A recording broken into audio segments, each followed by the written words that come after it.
Hello, my darlings. Hello, hello, hello. Something is playing somewhere. Oh, here we are. I had my own channel running in my own ear. Hello, my darlings. How is everyone? How are you all doing? How's it going, kids? How is life? I hope everybody is having a wonderfully relaxing Sunday and are all looking forward to the festive season.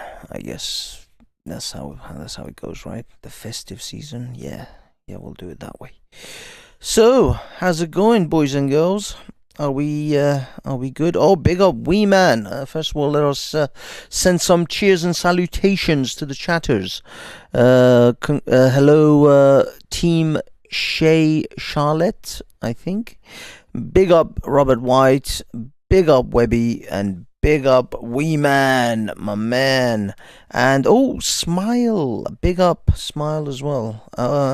Did I miss anyone? I think that's it. That's everyone currently in the chit chats. So, hope you're all good, boys and girls.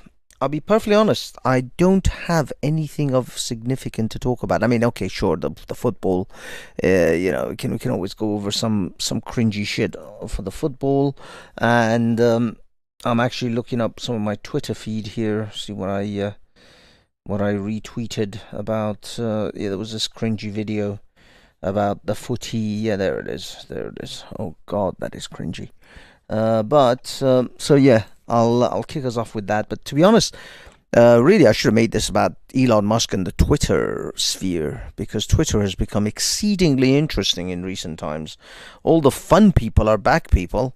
Anyone that had any kind of personality and was of some interest to me is now finally back on Twitter. And now I am enthralled by Twitter. Can we talk Iran and football? Webby. Well, like we can talk Iran and football when it comes to the Wales game, but I think that everybody wants to, any Iranian worth their salt wants to forget about the England game. My God, that was a bad one. They, shall we say, did not perform so well. The England game was unfortunately. I mean, look, I expected them to lose because I still want England to win because I live in England, but I hoped that they lose less with less humiliation. Sort of a mild 2-1 or a 2-0 kind of a win, 1-0 win for England. I would have been sufficed, but 6-2 is pretty harsh. But the funny thing is, this is the funny thing. When England thrashed Iran 6-2, nobody commented anything about Iranians playing, what they now have coined, what they call gamesmanship. No gamesmanship when England won 6-2, but when Iran beat Wales 2-0, suddenly there was all cries of gamesmanship by the Iranian team and how they get in the face of the players, the referees, and they kind of make a fuss and distract the referees from doing their job, the linesmen, and they suspected that if it was a European referee, it would be different. This is a little bit like cries of. I mean, I don't want to be one of those guys who keeps wanting to take a knee for Black Lives Matter, but when you heard Klinsman talk about that shit in the commentary box of the BBC about, it's Iranian culture, it's their culture to have these sort of effectively quote unquote accusing them of cheating. Of course, we've never seen any other team do any fuckeries on the pitch, right? No player in the history of football has ever taken a dive in the penalty box. We've all forgotten about Maradona and his little antics. Maybe that's Argentinian culture, right? When they when they handball a fucking goal. Maybe that's Argentinian. We never heard anyone say that's Argentinian culture though, when Maradona did it. But when the Iranians do it, apparently it's their culture. It's part of their culture to get into the referee's face and be screaming in their ears all the time. Apparently, even though I think in 1998 Iran actually won a special award for the most friendliest and most sportsmanship players of that particular year. Exactly. So yeah, I think that's protest too much, Mr. Klinsman. But I don't want to go down that road. I don't want to feel bitter. I don't want to appear bitter about such things. It is beyond. It is beneath us. But what I do want to point out is this kind of nonsensical bollocks. And today I had a conversation with Armin Navadi about letting people live their lives. The problem is, again, I was on the Secular Jihadists podcast or show, and Armin Navadi and Harris Sultan, they do this Sunday thing, and I'll be honest, these guys are the most leftist, cockholding, like proper leftist globalist types. It's unbelievable how much, as much as they despise Islam and they shit on Islam all the time, when it really comes down to it, they're as globalist as Klaus Schwab and all these other cockholds. Because I was like, look, I'm for letting people live their lives in whatever country they want under whatever rules they want. No. We are a globalist community of human beings. We are all human beings on this planet, and we have to tell the Qataris exactly how they should live their lives, because we have to care for the other countries and the other, we have to care about the homosexuals and the LGBT community in Qatar. So no, we have to tell them that they should care about LGBT rights as much as Europeans. I'm like, it's just, to me, that I'm done with that. I'm done with that leftist bullshit of, we have to interfere with everyone. And I kept telling him, look, dude, we are the history of West's interference in the Middle East has a very bad track record. I even reminded him of the Mohammad Mossadegh situation, and he was kind of umming and ahhing about that, and I'm yet to have a full conversation with him about that. We never really finished the conversation. But it's like, look, I kept pointing Syria, Iraq, Libya.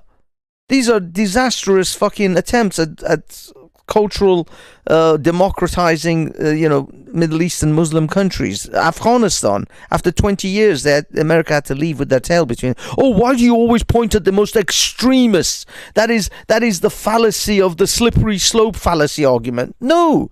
The fact is, every time the West has tried to fucking interfere with and try to moralize towards Middle East or Middle Eastern nations, they've ended up disastrous and destroyed and killed millions and destroyed people's lives.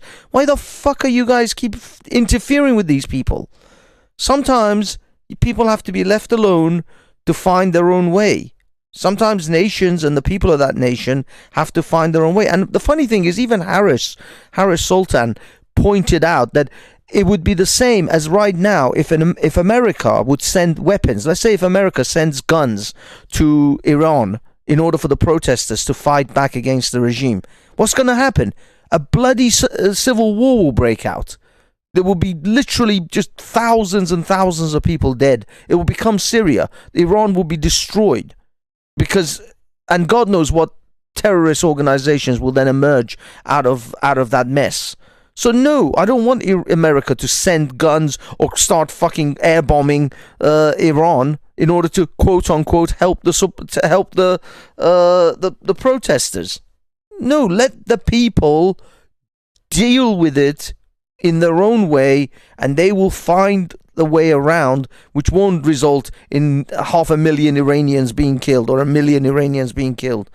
So this is the problem. These guys are sometimes such utter cockholds and such total knob jockeys when it comes to globalists. Oh no, we're a human race. We're all one family, and we have to tell everyone how to live their lives according to our moral standards.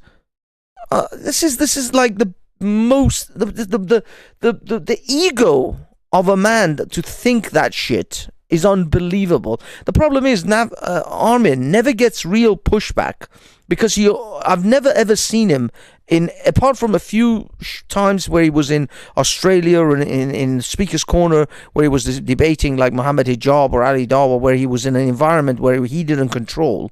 I hardly ever see him do debates outside of his own podcasts, outside of Atheist Republic or the Secular Jihadist, the podcast that he himself is either co-host or host and has total control over the environment. I want him to step out of that fucking echo chamber of his and actually step into an arena like, I don't know, modern day debates or any kind of debate arena in which someone can actually push back and have the time, because he immediately cuts me off every time I try to push back, because these are his shows and I'm a nobody effectively, so why shouldn't I? Why shouldn't he? But the fact is that he doesn't step out of his. He's so swallowed up in their own echo chamber. And Harris Sultan is the same. They're all so swallowed up in their own echo chambers of righteous indignation that they look at someone like Qatar and like, oh, these terrible backwards people. The fact is, yes, I agree that Qatar is backwards when it comes to its ideas about LGBT communities or the way they run their country. They're fucking god-awful places. I would never want to live in those places. But I'm not one who's gonna I'm not so fucking high and mighty. I don't float 10 feet above everyone else to think that I should fucking tell the Qataris how they should run their country. If Qatar is to change, then it will be for the Qataris, by the Qataris. And the same for Iranians, the same for the Iraqis, and the same for fucking anyone else in the world. This has been the signature fucking problem for 20 years minimum, if not really for the last half of the latter half of the 20th century and the beginning of the 21st century. The biggest issue has been Westerners, Americans and Brits and all these other fucking countries pretending that they know what's best for the Middle East. Pretending to know what the Middle Easterners how they should run their fucking countries, and if you say, to an extension, North Africans with Libya. Now, don't get me wrong. I think that if these countries ran a bit better, if they had better policies, if their countries were successful, we would have less immigration coming from those countries. So it is to our own benefit to improve the lives of Qataris. Well, not Qataris. Qatar's rich as fuck. These are like first world Arab nations. Qatar, Emirate nations, Saudi Arabia. These are the first world nations. But the Iraqis, the Syrians, and in Africa, the Sudanese, Somalis. If we improve those countries and their lives, then less of them would want to fucking come over here. And we wouldn't have to fucking worry about all the immigration shit that we have to deal with. So yes, I would prefer if these people's countries were better. But by the people, for the people. Not by America. Not by fucking Britain and Germany and France. Not any of these. By the way, do you know how much France took from Libya after the Gaddafi fell? How much gold they fucking deposited into their safes for safe, quote-unquote, safekeeping? They fucking robbed Libya blind after that fucking disaster, after Gaddafi fell. Now, I'm not saying Gaddafi is a great guy. Gaddafi was a dictator and he was probably an egocentric piece of shit. But the country functioned under him. Where the fuck are they? They've literally got open slave markets now. Are you honestly telling me that's better? Did Libya get a fucking win out of that? Is life better in Libya now than it was under Gaddafi? Yeah, we brought them democracy. Is this it? This is democracy, right? What did Harris Sultan say? No, Harris Sultan actually kind of took my side to some extent when Armin was constantly talking about how we're a global humanist society and that we should take care of them. We should care about everyone. He kind of said, yeah, but it would be wrong if, for example, America sent guns to Iran right now to quote unquote support the protesters. It would create a civil war and it would destroy the country. Millions will literally die. Now, don't get me wrong. I've always said there's a chance 1 million people will die in Iran when the regime falls, but before the regime falls, before these mullahs ever go, they'll kill like 1 million Iranians because they're just savage bastards. But I would rather for the Iranians to win the revolution for themselves than America or any other foreign nation dabbling in that shit, because we know that's a fucking recipe for disaster. And even Armin admits that he doesn't really want other nations to interfere in the way they did with Iraq, but he doesn't admit that our interference, our sort of righteous indignation of telling other people how they live their fucking lives and how we have the better morality is bullshit. It's just bullshit. I don't want to dictate to anyone else how to live, because on the flip side, I don't want them to fucking tell me how to live either. I don't want no Muslim to come and tell me how their way of building a society is better than the way I want to live my life. How Islam is the solution for Britain. I don't want that shit either. Just as much as I don't want a Muslim to come and tell me that Britain would be better off with an Islamic theocracy, I don't want to fucking turn around as a quasi-European to tell them that their society would be better off with a Western civilization. Now, I think it would be better off with a Western democracy system, but it's for them to discover that, not for me to press upon them. I will suggest, this is, if you want me to put something on the table, there is my suggestion for you, Qatar. Think of a constitutional republic. But other than that, you fucking live your life, I live mine. As long as you don't fucking come and try to change the way I live where I am. Because I sure as shit don't want that. And in the same way, I'm not going to fucking dictate to you. Now, this whole thing about the...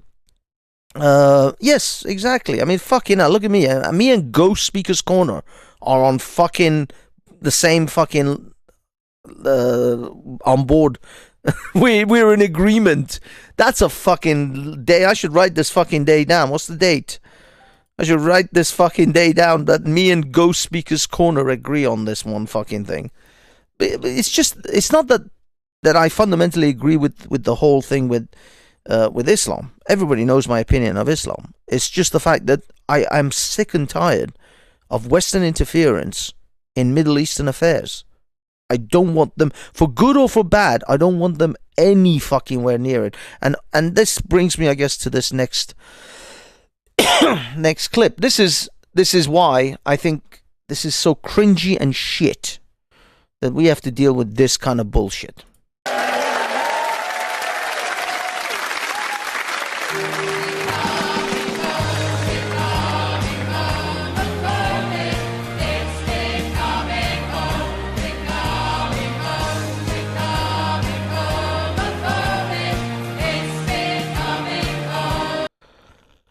You see what I mean? You see what I mean? Not Armin. If you ever fucking see this, which you probably won't, this is what I'm talking about. I don't want this bullshit, this cringy shit on our screens telling the Qataris how they should fucking behave. This cringy fucking bollocks. I swear, I cringed so hard when I first saw this. I think I pulled the disc out. Everyone seems to know the score, but we just can't ignore dead workers on the floor.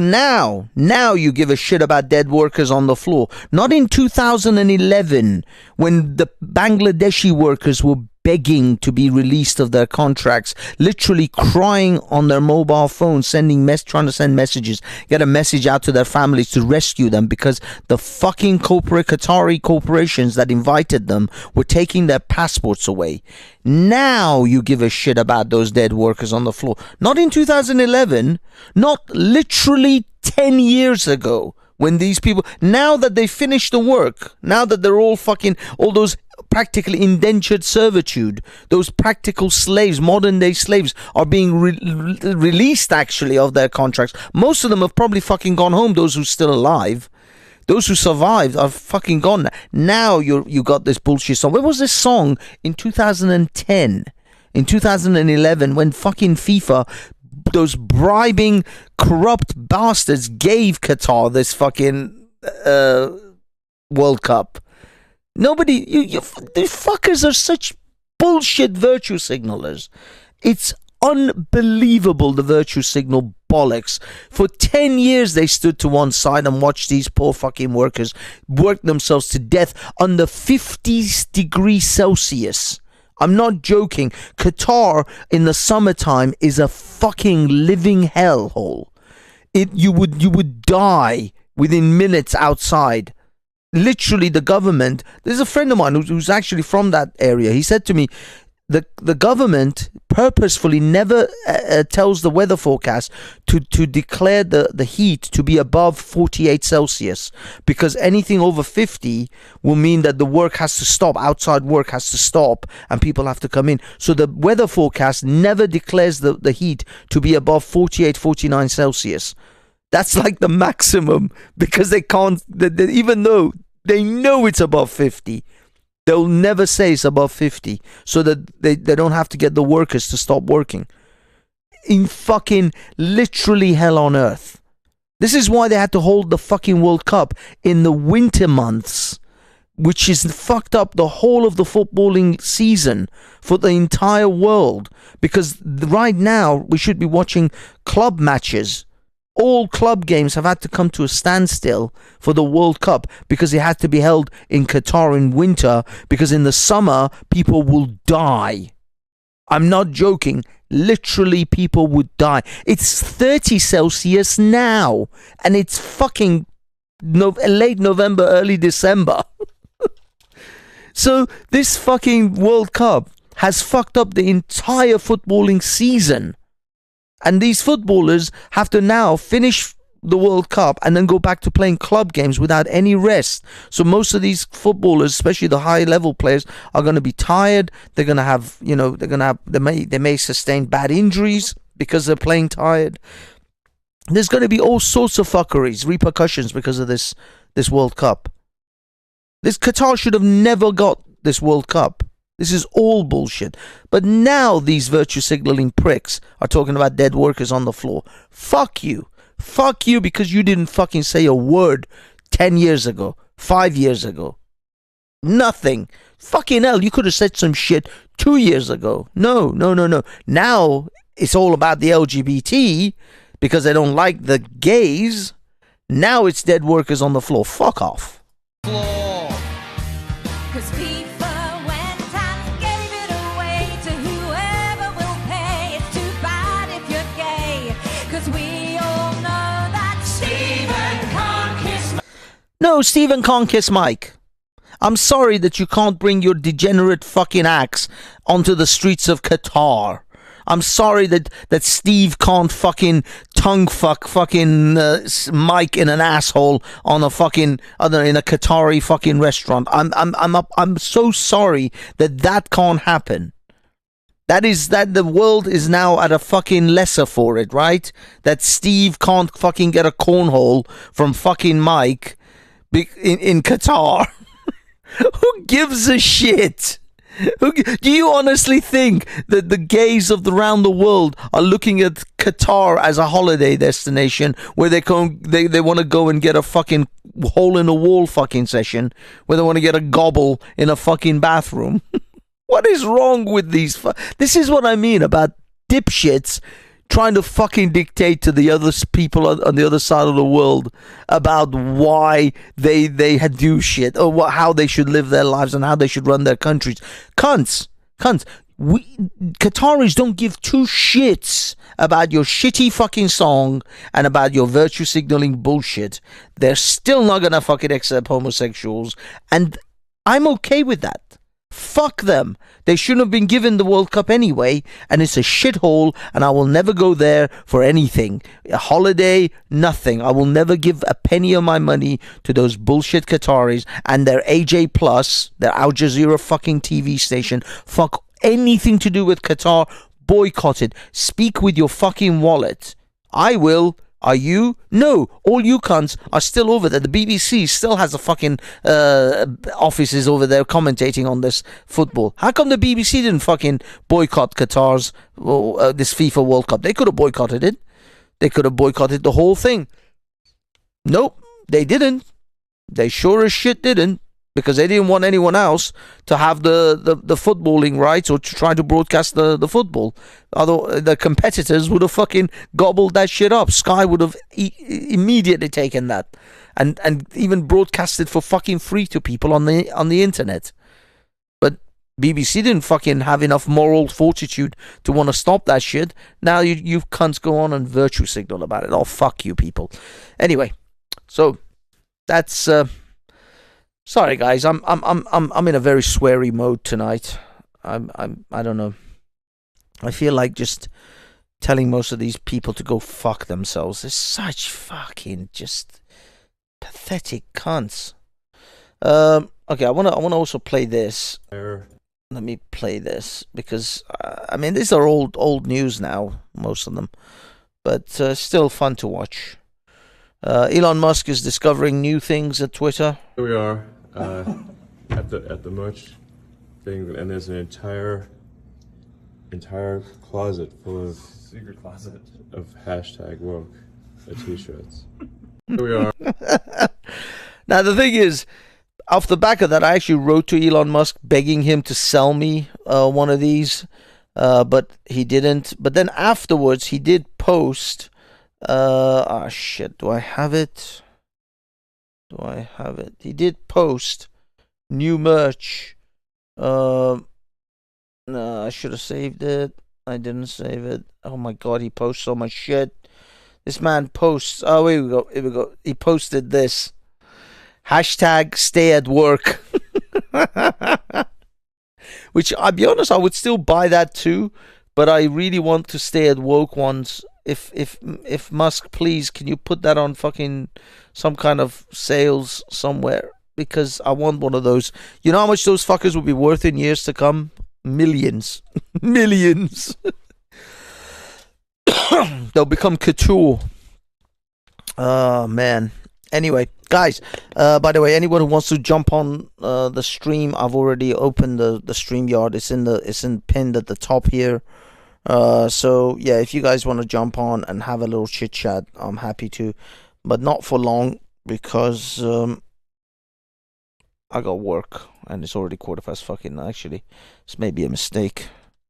Okay, I will take some chats, but I will be very blunt. When I have to go, I'll just tell you to fuck off. Oh, big up Afghan. Afghan's in the chat. Haven't spoken to you in a long time, Afghan. Where you been, man? The Muslims got you shook.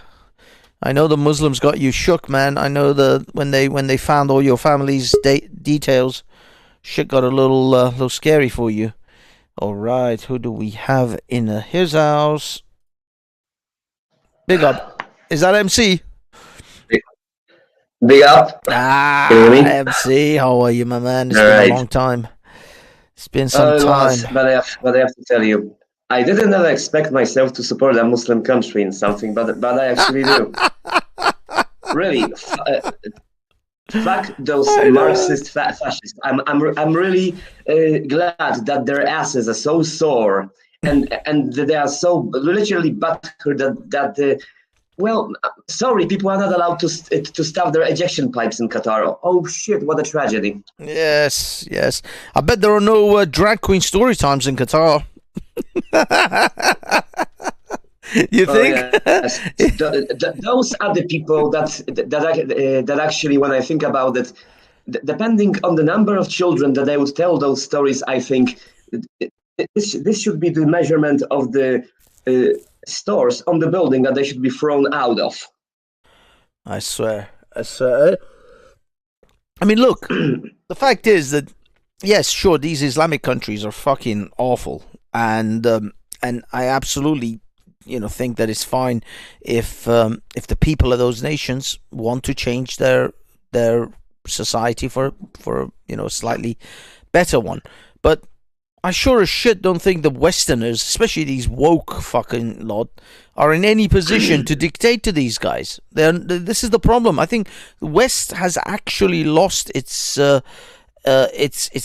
moral footing to actually moralize to other countries now, because we are in such dire fucking straits, and there's so much stupid shit going on with transgender kids and drag queen story times, and all of this LGBT shit has gone so far that it's become really hard, I think, for especially for someone like me, to justify telling another country what moral standards they should have, because I'm like, who the fuck are we?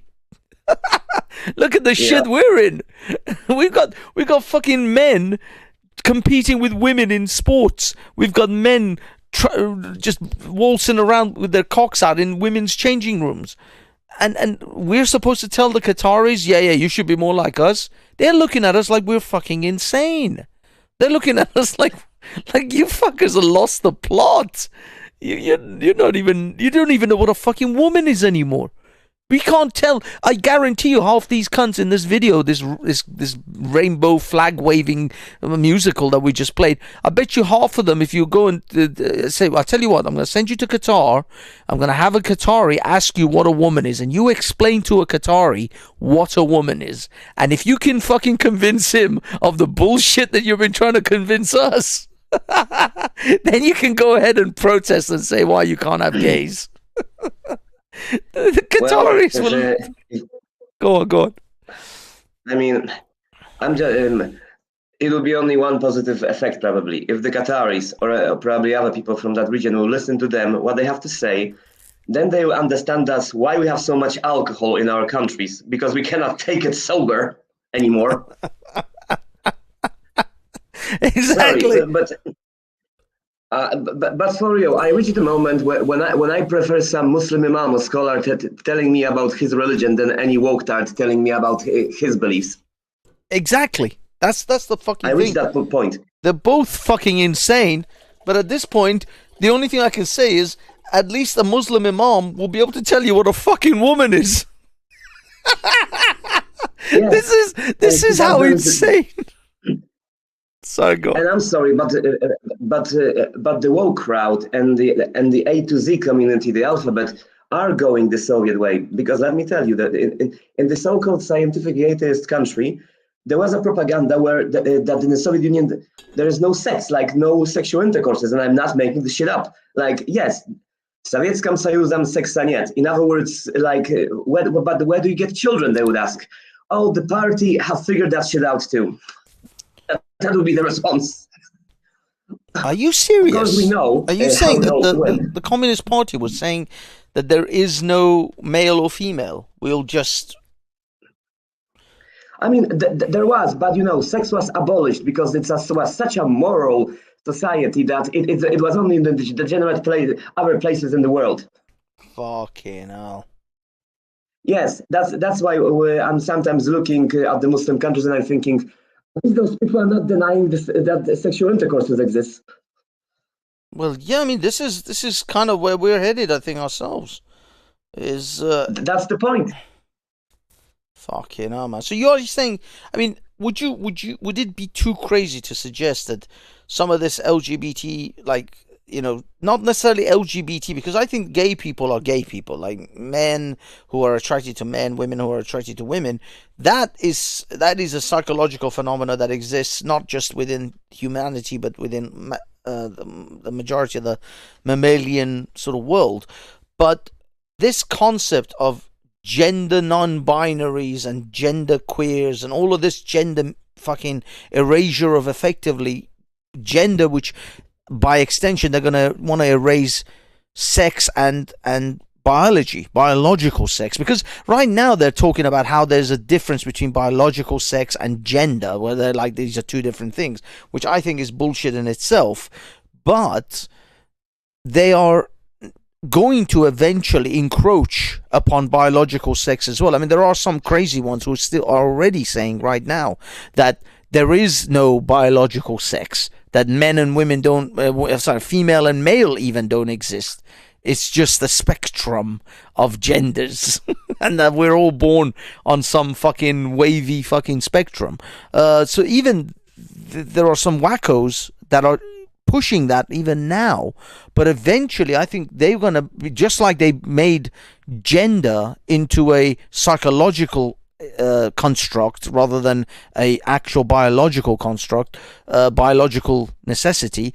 They're going to make sex, biological sex, into the same thing. They're going to start fuzzying the waters there, because right now they can say, okay, we don't know what a woman is, we don't know what a man is, but we know what a female and what a male is, because those are biological terms. They still can't fuck with that, because like every aspect of science, DNA, everything says men are men, women are women because of these reasons, because every cell in your body is a male cell. It dictates who you are. So they can't mess with that, because the facts are so solid. It is so deeply rooted in human beings, the difference between male and female. But so they've managed to fuck up, or at least blur the lines of man and woman, but they can't do male and female yet. But I think that's the next step. I think that's their next move, is to actually start to erase the concept of male and female. What do you think? Well, knowing their power hungriness and the cravings for power, absolute power, especially as we can see where things are going. Yeah, they could have quite an appetite for that, to order us around and want to tell us what kind of a biological sex or gender, whatever we are. Not that we know. Mother Nature doesn't decide. By the way, the Communist Party of the Soviet Union also want to tame and control nature if they could. I mean, the effects were catastrophic, but the ideas are so similar that it's striking to me. So I wouldn't be surprised if they would go there at all. Well, this is what I mean. That's what I mean. This is like, to me, it's just, I think it's inevitable. It's inevitable that they'll start encroaching on those fundamental descriptions of male, female. There's just human beings. Just, as you will be. Oh, sorry. I'm gonna, I can play it actually in mute. But we already have people. Sorry. Punish us. I mean, we already have people that want to punish us for not wanting to date, marry, or have sex with non-biological females or males. So I'm not surprised, and I will be not shocked. Yeah, exactly. Hold on. There's a clip. I mean, what? You want to fuck a new modern woman with a cock? How dare you, you fucking transphobe. Yeah, exactly.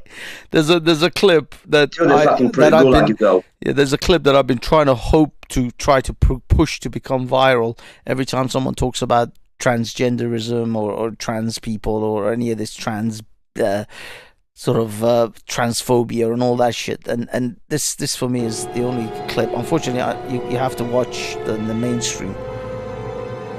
Hold on. There are 4 lights! Sorry, I know you didn't even see that, but there's a Star Trek clip where Picard just says there are 4 lights, because the Kardashian is trying to psychologically mess with. I'll send you the clip. Psychologically fuck with him to make him see 5 lights through torture, because once you can convince someone of something that's not there, and that you can actually get them to believe that there are. Well, in this case, it was there was 4 lights, but he wanted them to believe that there are 5 lights.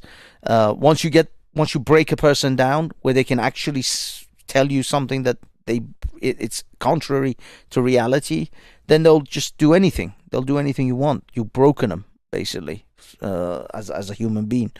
And so it's what I mean. For me, this clip, I'm hoping that if I play it enough times, it'll eventually go viral. There are 4 lights. There are 4 lights. There is no 5th light. This is what they want me. This is what I feel like every time I see these trans arguments.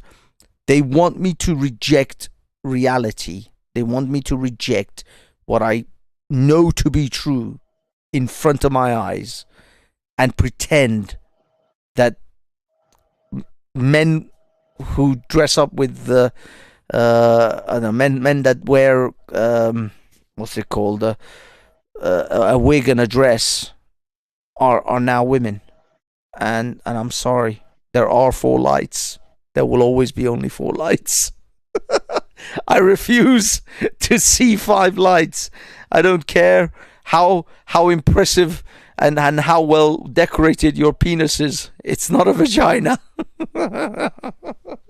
Yep.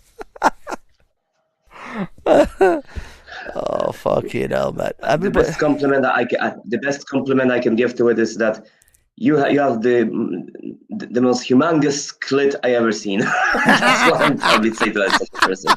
That is the biggest clitoris that I have ever seen. Yes. Yeah, I mean, this is what I mean. They want to make us into cocksuckers, man. They just want to make us into cocksuckers. And me and a friend of mine a long time and ago. cocks and pussies and wimps. Yeah, man. Yeah, but damn. But yeah, we had a discussion about this whole thing. We were doing this podcast called Humor and Madness, and we had a whole thing about, is this going to admittedly, I think the subjects we talked about were a bit too controversial. That's why our podcast never took off, because there were just all the things that YouTube hates. All the things you can't talk about on YouTube effectively. And it's the same with my show. We have to do something about it. We have to write a petition to Elon Musk to buy YouTube. No, actually, I don't want them to buy YouTube. Fuck buying YouTube. Make Twitter as good as YouTube. Produce high quality long form videos on Twitter. Twitter can do it. Twitter's, I'm sure, got all the server capabilities and all the general capabilities to be able to introduce. And right now you can I can live stream on Twitter through my YouTube. If I use like a restream, I can actually live stream through YouTube and Twitter and Twitch and all these other places. So it has the capabilities to support my live streaming, for sure. It has the capabilities. It just doesn't have it doesn't give you the facilities to upload long videos, like, an hour, 2-hour videos. If it could do that, which I'm sure it's more than capable of to do so. I mean, Christ, admittedly, yeah, the place, the Speakers Corner Online, this other company that I'm working with, they can't upload long videos either, but that's because of server storage, because it takes a lot of storage to hold all these long form videos. And that's the biggest problem. But I'm sure Twitter can do it. I'm sure Twitter can have, they just have to buy the hard drives and the servers with the capacity. I mean, data centers. That's the problem, though. Google owns their own bespokely built data centers. These fucking ungodly fucking size places with just hundreds and hundreds of servers, and it's built. I mean, the whole building was built from the ground up for Google, with specific temperature management, where all the servers are kept at a precise temperature, no hotter, no colder, depending on, it doesn't matter if outside is an inferno or if it's a freezing fucking ice age. They don't. These servers never go above a certain temperatures that they've been set to. So it's so well fucking designed and managed. But Google it's got ungodly amount of money, and Twitter, unfortunately, Elon Musk, he paid first of all about £13 billion too much, or $1 billion too much for it. Second of all, it's hemorrhaging like $1 billion. I think it was like, actually no, I don't know. It's a calculation, rough calculation is about $4 million a day, something like that. It's losing money, so it's losing a lot of money. So I can understand why they can't expand at the moment. They're doing a lot of cost cutting at the moment. Still, Ghost Speakers Corners, but is Jupiter still pissed at you? I don't think so. I think we got over that pretty quickly. Our friendship, I think, is more solid than that. And besides, it was just a little piss take. Look at how TikTok went from 30-second videos to 5-minute videos. Well, yeah, because TikTok is primarily a video service. It's a video site, so it had to eventually increase some of its capacity, because video is all they do. Whilst TikTok is not a video site, TikTok was just a texting site. It was just a text messaging service. That's what its core. That's how it started off. So its platform is different to TikTok or YouTube in that sense. But nowadays, with multimedia, everything is multimedia. Facebook was only a photos and text, social media site. Now, you can post all sorts of videos and all sorts of things on there at different lengths, because they expanded. And the same with Instagram. Instagram was just a photo sharing site. But that expanded now to all sorts of videos and reels and all sorts of other shit. So yeah, TikTok, I think, has to grow, has to expand. They can definitely follow actually a TikTok model. I think they should follow more of a TikTok model than YouTube, because they already have that kind of setup. I don't know. What do you think, MC? Would you become a full-time TikToker if Elon Musk paid you well? Well, quite tempting, but first I have to do everything to separate my private life and private data from the regulation. TikTok is a Chinese media platform. Just for warning to everybody. Yeah, because this is the thing. I have many edgy, nasty, and sometimes outright hostile and antagonistic, belligerent opinions that could put me into jail in certain countries, and I mean also Western ones, to be fair. Oh my God, we have freedom for Britain. How's it going, dude? Well, yeah, good, thanks. Congratulations, hi, Banksy, on beating the Welsh. And frankly, your title is a thing that your country needs to reclaim, because it lost a lot of that stuff recently. That is true. We've fallen a bit short, but to be honest, I mean, it was interesting. I mean, at least we didn't. I wasn't. I was hoping that the Iranians wouldn't lose badly this World Cup, but yeah, I mean, they lost to England in a pretty bad way, and I was kind of thinking, oh my God, they're gonna look really bad in this World Cup, but a win. And then we'll see what happens against America. I mean, it seems Americans are pretty, strong, because they drew against England. So we'll see how it goes against America. If they draw, shit! I'm sorry to hear that. How many live in Iran, Banksy? Just out of interest, is it like 11 million or something? Well, people. Yeah. No, dude, it's. Let me give you an exact number, but I think it's about 80 million. Wow! Fucking hell! Wow! So really, England beating Iran was a really good result. 85 million. Wow. Yeah, dude, what's the national sport in Iran? Football.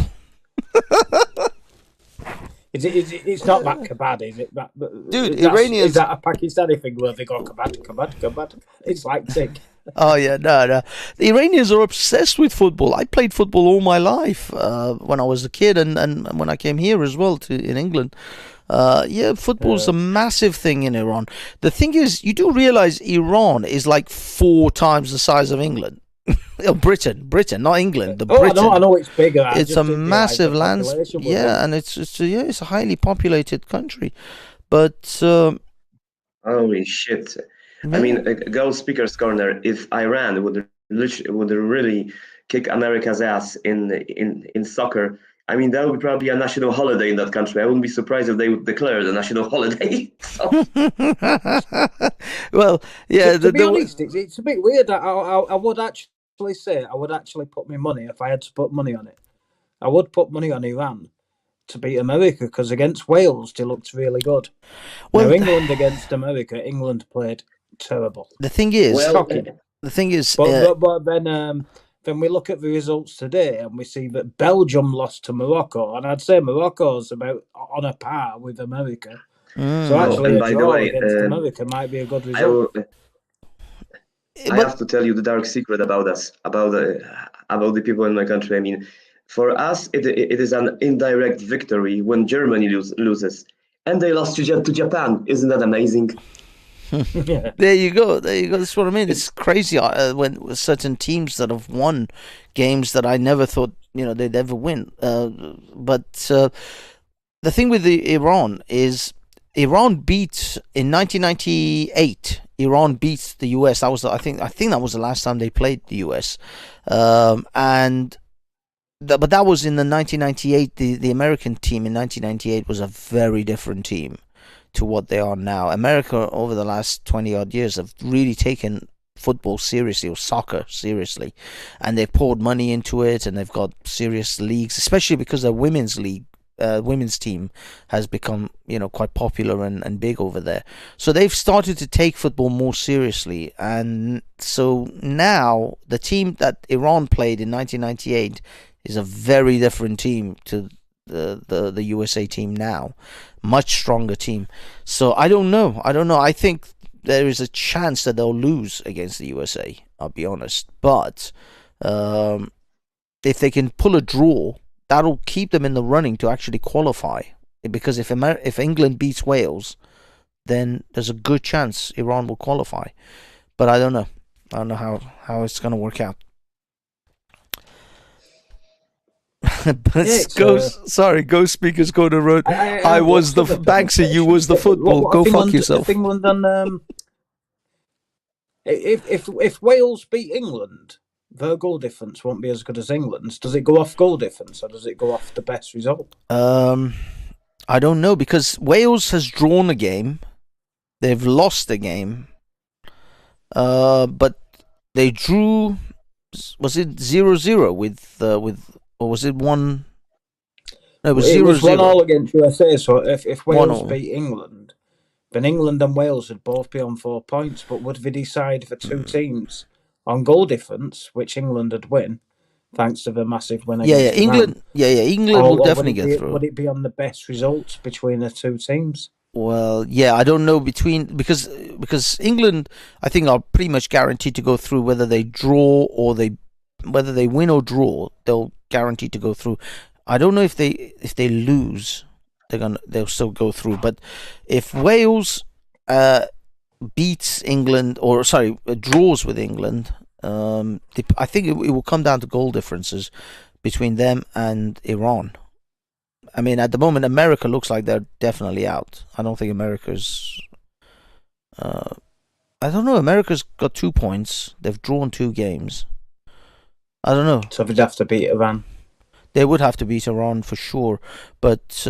But then if Wales beat England, we'd both be on 4 points. Would they decide it on goal difference? Or that is true. Sometimes they decide it on the best result between the 2 teams. Okay, Banksy, but since you are Iranian, you're still at least from heritage, enlighten me. Would the Iranian government make some big fuss if Iran would kick America's ass in soccer? Well, the thing is, the Iranian government is pissed at the Iranian players already, because the Iranian players are sort of passive aggressively are signaling against the regime. They don't sing the national anthem. They don't celebrate their goals. They have kind of passive aggressively been signaling support for the protesters in Iran. So even if they beat the American team, the best they'll get is lesser punishment when they get back. But these players are going to face some consequences when they get back, because they have been sort of passive aggressively showing support for the protesters. Yeah, they're already in the shit. They're already in the shit. Can get you in trouble. Yeah. If they beat America, they might get a few extra brownie points, but nothing really, because Iran is in a turbulent situation right now, and the players have, I mean, secretly they support the protesters, but they have actually been signaling in a passive way that they are supporting. They're not making any overt gestures, but they are signaling that they support the protesters. So we'll see. But yeah, I don't think these Iranian boys are going to go back. These players are going to go back to a welcoming a regime. The Iranian government is not going to welcome them. The protesters, the people will, but not the regime. The regime is not happy with them. I think England should be deducted. Sorry, you broke up. For captain's armband and a forbid for taking of the knee. The only team I've seen at the World Cup taking the knee is England. Yeah, and even Germany didn't do it, and German government was talking about taking FIFA to court. So I think FIFA should come. But the thing is, the Germans are virtue signaling, and so are the England team. They're all fucking virtue signal, hollow bullshit. None of them have took the knee apart from England. Yeah, because this is why Qatar doesn't give a fuck. Qatar doesn't give a shit about them taking the knee. Now, if they try to do some kind of LGBT shit, which they tried with the armbands and stuff, they stopped them doing all of that. And nobody, by the way, you notice, no one did it, because even though it seems that they don't care about LGBT enough to take a yellow card, but if anybody had wore any of those armbands, they would have been given a yellow card immediately. And it seems that none of these players actually wanted to get a yellow card. They didn't want to fucking lose any games. This is the problem. This is why I'm saying these are all hollow gestures and hollow virtue signaling. Because if they really meant what they meant, what they were saying, if they gave a shit about the causes that they talk about, they would take the hit. They would take the yellow card. They would boycott the games. The players shouldn't actually even be playing. They should all reject playing in this World Cup. But they're not. They're all there. They're all playing. They're all putting up their money. And all the tourists that have gone there, English and otherwise, are fucking giving Qatar a shitload of money for this. Nobody is actually doing anything. This is all bullshit. It's all just hollow virtue signaling bullshit. I don't think it's down to the footballers to make political statements, because, I mean, our government, what's his face? He used to be the chairman of the Tory party. Now he's got a ministerial position. I should know it. Forget it, but forget his name. But he's been singing the praises of Qatar. So actually, when the politicians are singing the praises of Qatar, the footballers shouldn't be put in a position to be making political statements. I agree with you. And I do believe the taking of the knee is a political statement to a Marxist ideology. Yeah, I agree with you. I agree. None of these sports should not be political. Sports wasn't... You know what? The one time sports should have been political? In the 1930s, when Hitler fucking hosted the Olympics. And nobody was even political then. The only political gesture that was made was by that black runner who put up one fist with a black glove on, and his colleague, who was, I think, when he won the gold medal, and his friend, who is his fellow American runner, who was, I think, silver medalist. They put one fist in the air. That was it. That was the most political thing anyone ever did, and I would say that was the most pertinent moment in history to be political. If you were ever going to be fucking political, that was the time to be political. These things, these are hollow. These are bullshit. These are for Instagram and clicks and shit. This isn't real. This is why none of them are doing anything that's... ex-footballers now wanting to be And for politicians. narcissistic attention whoring. Yeah, sorry. And Gary Neville's over there, who is literally wooing himself to be the next Labour candidate for Bury, which is a Labour stronghold that voted Tory, and they'll vote Labour again. Yeah. He's literally wooing himself to be the next Labour MP for Bury, his hometown. And he's banging the drum for LGBT, he's banging the drum for all these rights, but he's over in Qatar right now, commentating for Qatari TV. Because it's bullshit. It's all hollow gestures. These are these are fake. He don't believe in his he don't believe in his stance in on his LGBT, cause. No, like he portrays on Twitter. Yeah, of course they don't. This is what I mean. They are fucking full of shit. They just hollow virtue signals to try to somehow win brownie points for whatever political or whatever career in the media or in the public that they want to achieve. That's all it is. That's all it is. That video I played with that gay, I mean, when I say gay, I mean bad song. I mean gay in the old sense of just them being fucking gay. Yeah, that terrible fucking song.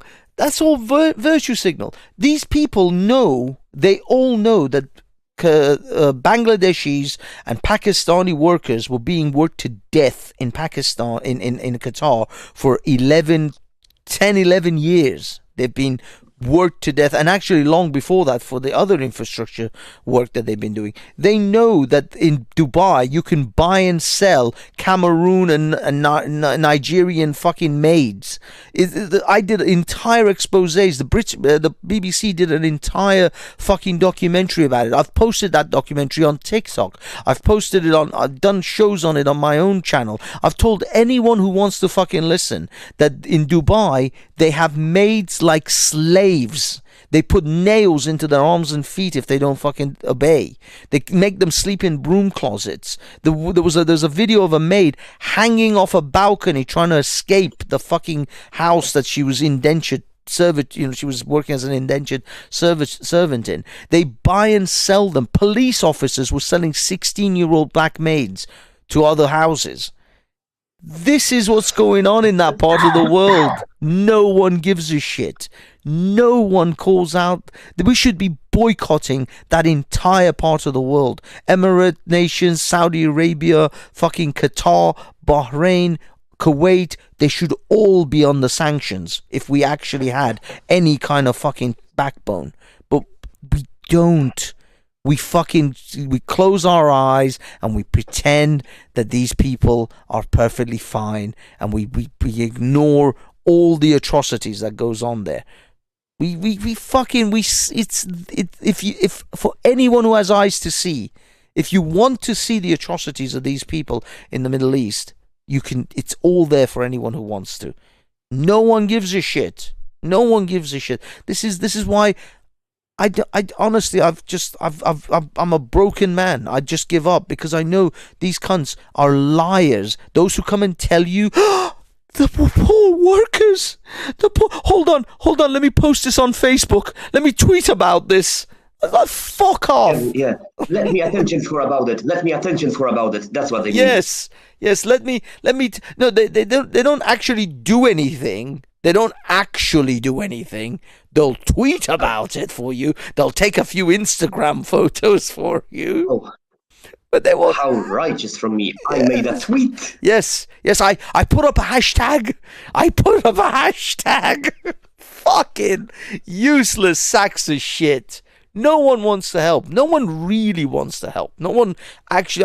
For the Iranian protests, I've been spending time trying to find charitable organizations, or just generally any kind of organization that is able to genuinely funnel resources, money, logistical help to the protesters. I'll be honest, I haven't found any, because most of them are dodgy as fuck. Most of them are cons. So that's why I can't recommend any of them to anyone, because I can't find a genuine one where I can trust that if I give them this tenner, that tenner is going to reach someone in Iran, which will help the protesters with medical help, or with some kind of logistics, even fucking buy some petrol to put it in a bottle to make a Molotov cocktail. I can't even guarantee anything. So I can't tell my audience, I can't tell anyone out there, go ahead and help, give money to these guys or try to help these guys. But I am genuinely looking, because I don't want to just be some virtue signaling prick, sit here to run a YouTube channel and go, oh, look at these poor people dying in Iran. I'm fed up of that shit. I want to help. I genuinely do. But I'm short of catching a flight and putting my fucking life on the line effectively and stand in front of a bullet. That's the only thing I can think of. That is the only physical help that I can provide the Iranian protesters, which will be no help at all. Yeah. It'll be a help for 10 seconds while a fucking piece of shit shoots me to death. But generally, when it comes to logistical help, actual real help on the ground, it's so impossible. It's so fucking hard to even find Banksy, someone. what are we protesting about in Iran? Sorry? And anyway, Are we just protesting about let's agree on one thing. Oh, sorry. MC, let me. Let's agree on one thing. Most of those people are the members of the organization that we can call WDGF, basically. It is a charity organization. You know what that means, the full name? I don't know. No, what is that? We don't give a fuck. We don't give a WDGF. Yeah, exactly. Sorry, for Britain, from Freedom for Britain. What were you saying? Something about? I said, what is the cause that they're protesting about in Iran? Is it about? Oh, I'm sorry. I thought you knew. Women's rights not to wear a headscarf or something. Well, this young girl. This was back in September. Yeah, September time. This young girl called Mahsa Amani. She was arrested in Tehran. Now, she's actually originally Kurdish, but she was in Tehran and she was arrested because her headscarf wasn't quite right, or it wasn't far enough forward, or whatever, her hair was showing. So the morality police arrested her, and she protested, and she did resist being arrested, because she was like, first of all, I think she was only there for a few days. She wasn't in Tehran, permanently, so she didn't want to just be arrested and be taken away to God knows where for days on end. She doesn't even live in that city. So she resisted. They grabbed her, they bashed her up a bit, and then they smacked her head up against the top of the van when they were trying to shove her in. And from what we understand, maybe there was some more beatings done to her. She was beaten up some more in the van or at the police station. But either way, she had brain trauma, and so she ended up in hospital when they supposedly released her. But you could see in the photos that her family took of her in the bed, with respirators and stuff, there was blood coming out of her ears. So she had brain hemorrhage, and then she died. She died of this is the funny thing. The Iranian government tried to convince everyone that she committed suicide, that she didn't actually die of being, but then nobody bought that. It was just blatantly bullshit. So anyway, the Kurds started protesting heavily. That was where it all began. Then this protest caught effectively fire, and it just escalated to other cities, other people, and everybody started protesting. I actually covered one of the protests in London, in Trafalgar Square. I have to go to some more. They've been pretty much on and off every Saturday and Sunday in London. There's been some sort of protest to the British government to sort of put more pressure on the Iranian government.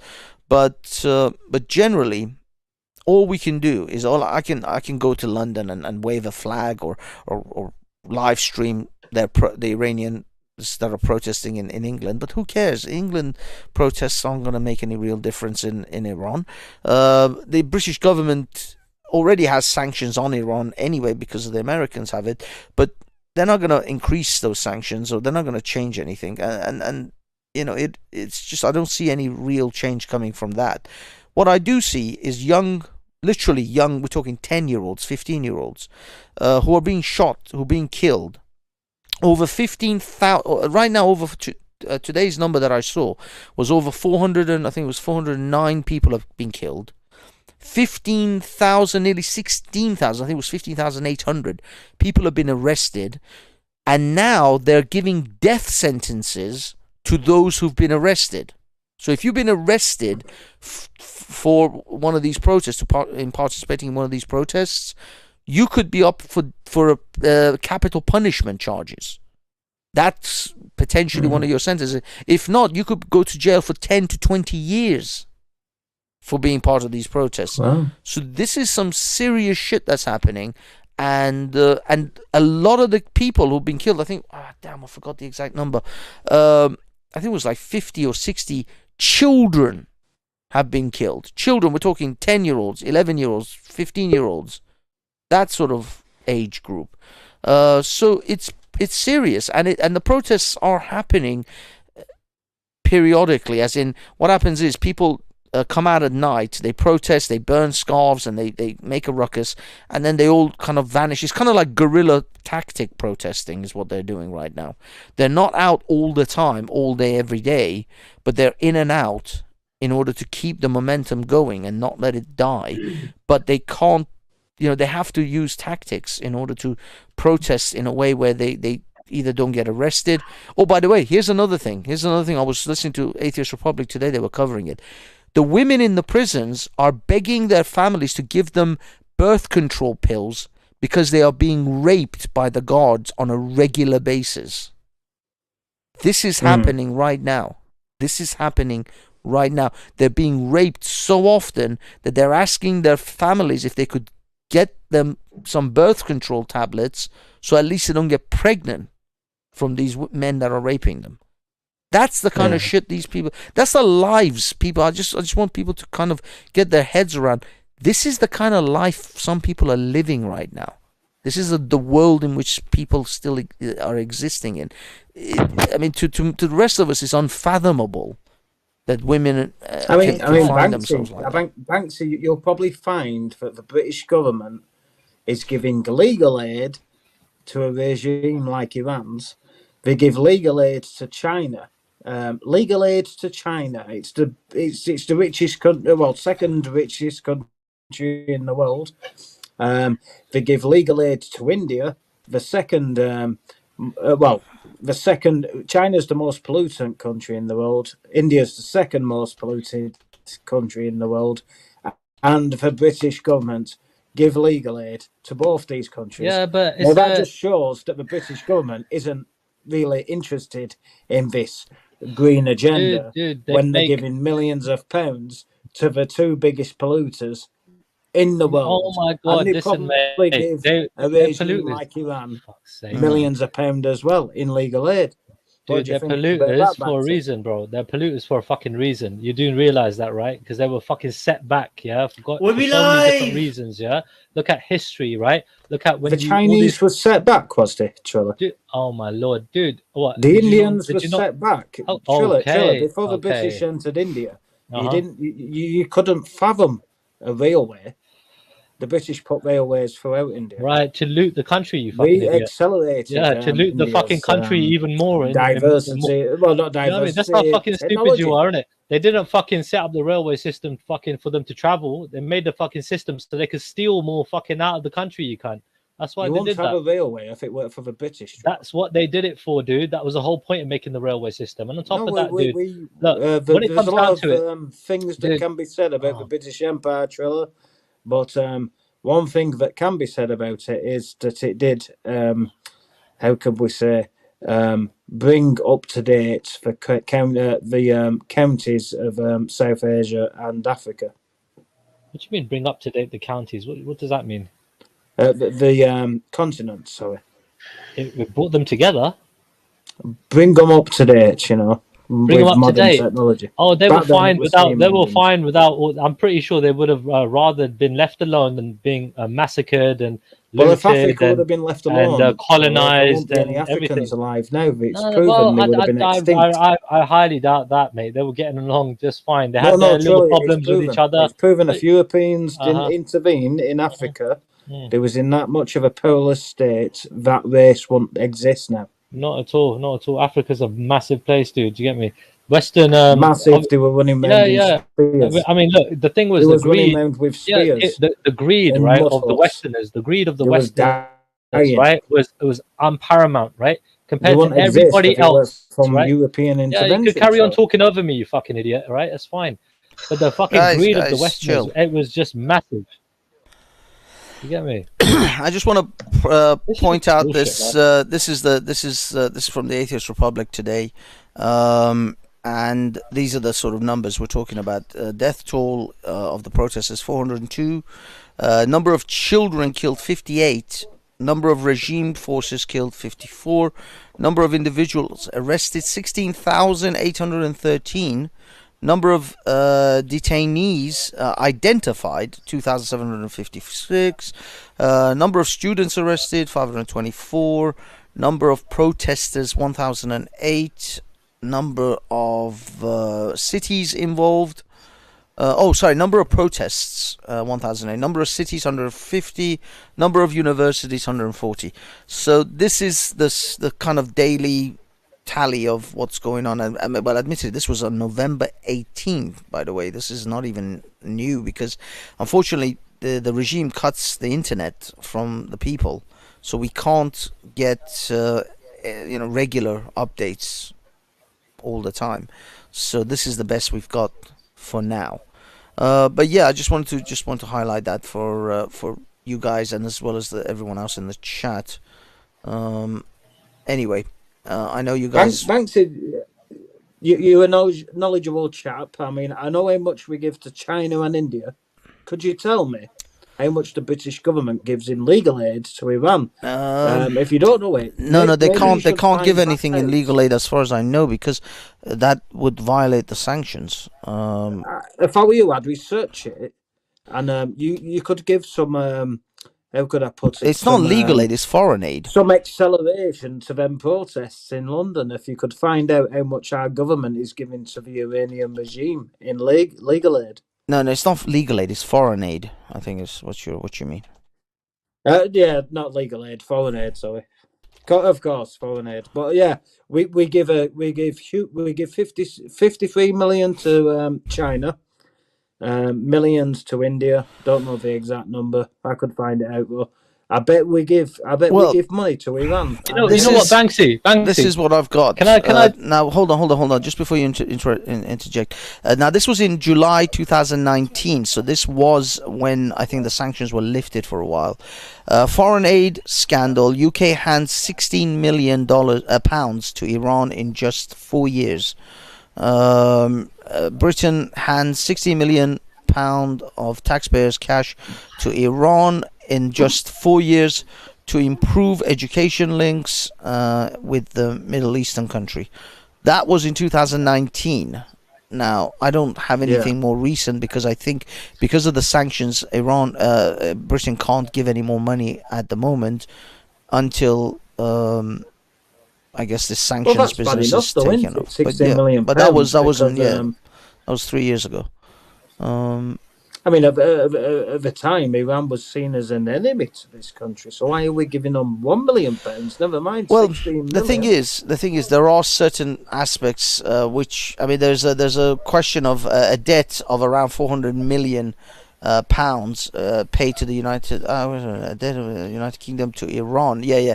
You see, the thing is, there is this 400 million pound debt which Britain owes Iran, because during the time of the Shah, the regime. Sorry, someone's got something playing in the background. Could you mute yourself, please?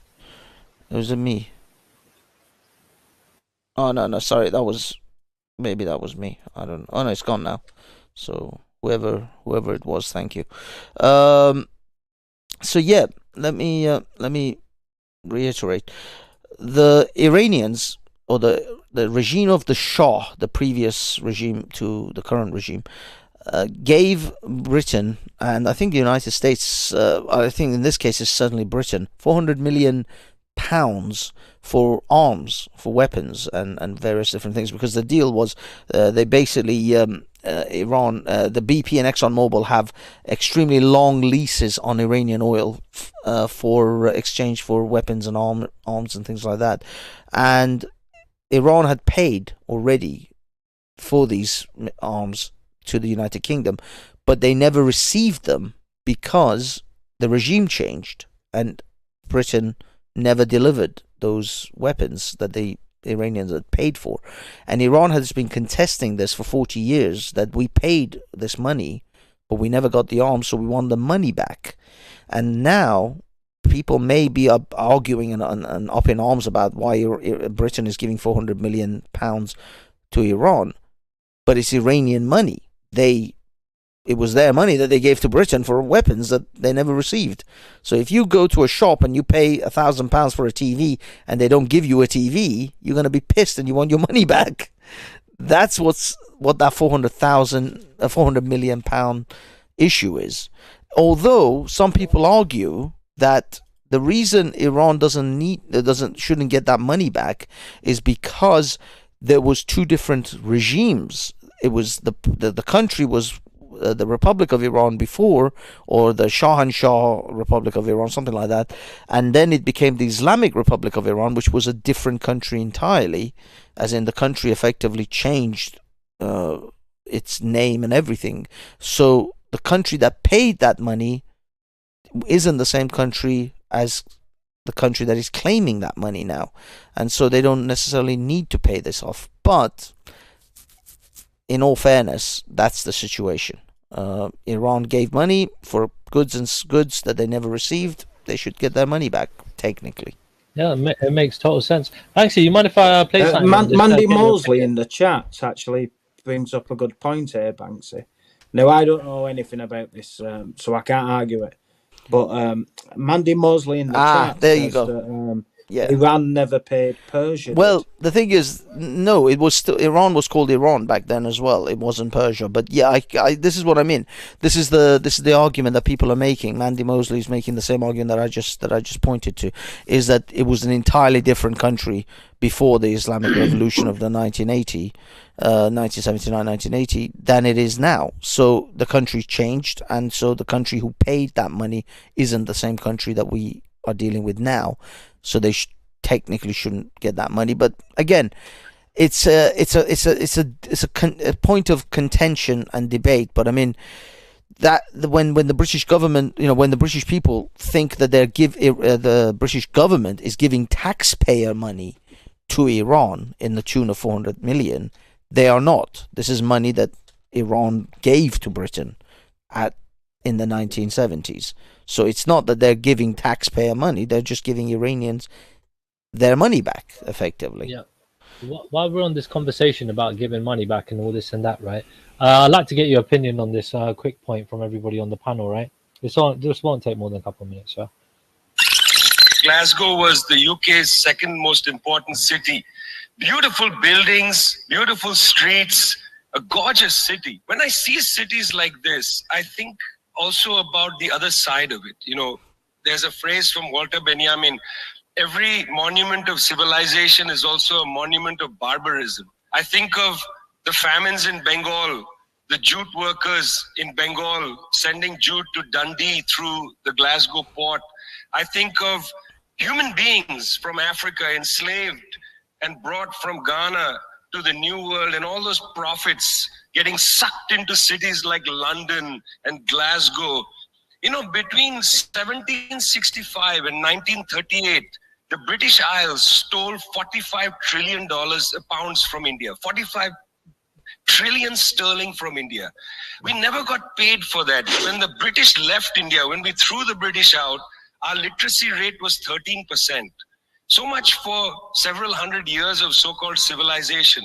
Meanwhile, our landscapes were destroyed. Coal was foisted on India.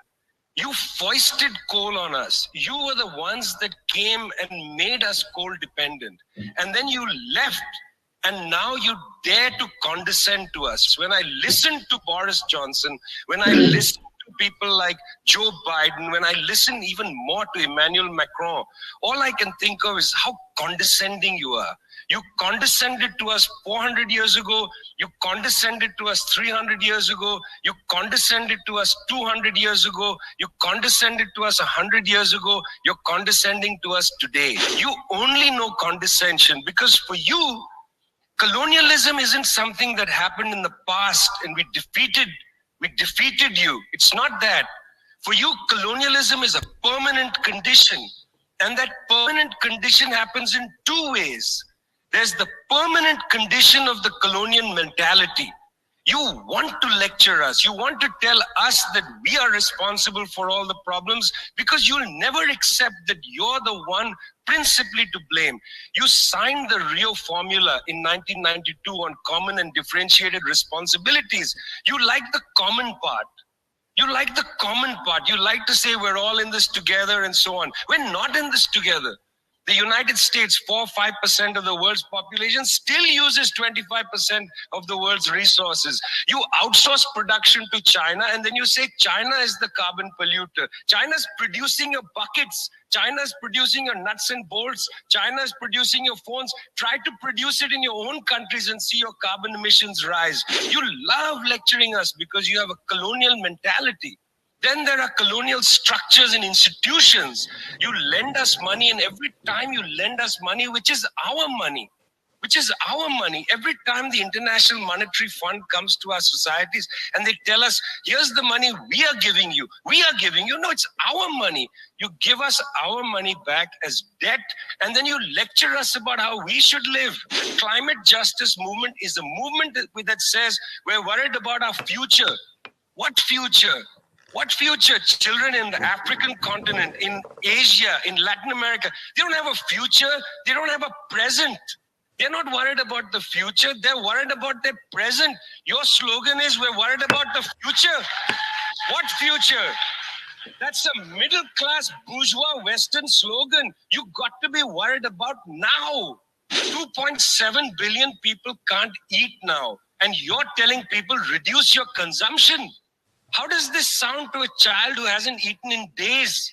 You got to clue into this, guys. You got to clue into this. Otherwise, this movement will have no legs. Yeah, no legs. Anyway, thanks for that, Banksy. Yeah, it's all right. It's all right. I mean, I know that guy. I've listened to him before. He's a bit of a fucking hater. But I mean, some of the things you're right. Some of the things you have to acknowledge. But when it comes to the whole aspect of the West now condescendingly telling the East not to produce so much carbon, you're right. I mean, in one aspect, this is the reason why most of Germany and West sort of Europe is in the shit when it comes to Russia, because they offset most of their oil production and most of their carbon emissions and effectively pass the buck to Russia to make themselves look like they have less carbon emissions, because Russia was the one that was producing their oil for them, their gas for them. So they play these bullshit virtue signaling games when it comes to the environment, that, oh, look, we're reducing our carbon footprint. No, you're not. You're just telling the next guy to produce the shit for you so that it makes the next guy look like they're carbon polluters, and you fucking can virtue signal off it. You haven't reduced anything. Yep. Well, that's what we call NIMBY environmentalism, not in my backyard. In other words, those people are outsourcing the shit to those countries, and because they would like to see themselves and pretend that they are the clean ones, they are the good ones. Oh, fucking shit! And thank you for mentioning Russia and the carbon. I mean, those carbon hydrates that they are taking out from there. The Russians don't give two fucks about the environment. Have you ever been there? Have you ever seen the post-Soviet industrial centers? I was to Ukraine before the war, a long time ago, and I seen the post-Soviet industrial complex. Man, to this day, probably you have acid rains in those places, and the windows are fucking yellow from those rains. Yeah, well, exactly. This is what I mean. This is, again, it goes back to the whole bullshit virtue signaling bollocks again. These people are just fucking virtue signalers. They don't do anything. They're not actually reducing their carbon footprint. They're just it's like a weird game of just outsourcing it. Yeah, it's a weird game of pass the buck or pass the parcel. It's like hot potatoes. This carbon footprint shit is like hot potatoes. They just throw it at the next guy and go, here you go, you hold on to that. And the guy's like, oh, fucking, I want to do with this. And then just chuck it to the next guy. They don't actually fix anything. They haven't produced reasonable alternative power sources. Wind and solar, these are all fucking pipe dreams. The technology is not even close to producing the kind of energy needs that these countries need. We've got more electronic goods, electronic equipment than ever before. Our demand for electricity is always rising, and now they want us all to fucking chuck our petrol cars and buy electric cars that they can't fucking produce enough electricity to provide. It's like, what the fuck is wrong with you idiots? Or batteries and so on and so forth. Yeah, and on top of that, those fucking cars, you know how their resellability is really low. Like, you know what I mean? The resale value. Yeah, because those batteries have a 10-year shelf life, and then you need to spend like 10 grand to change all those batteries in your fucking car after 10 years. That's a brand new car, bro. Yeah. Well, they have like. I would agree with this chap on the green agenda because I've already said that we give £52 million a year in foreign aid to China, so there's clearly no green agenda there.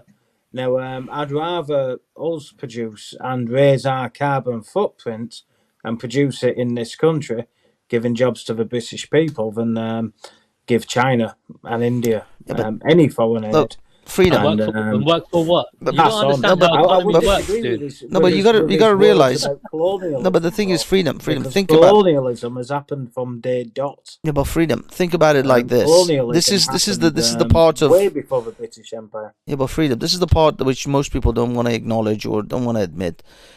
You go to IKEA. IKEA for me is like the poster child for plastic shit that no one wants or needs, but it's there, so let's just get it. I would say 99% of their bollocks is from China.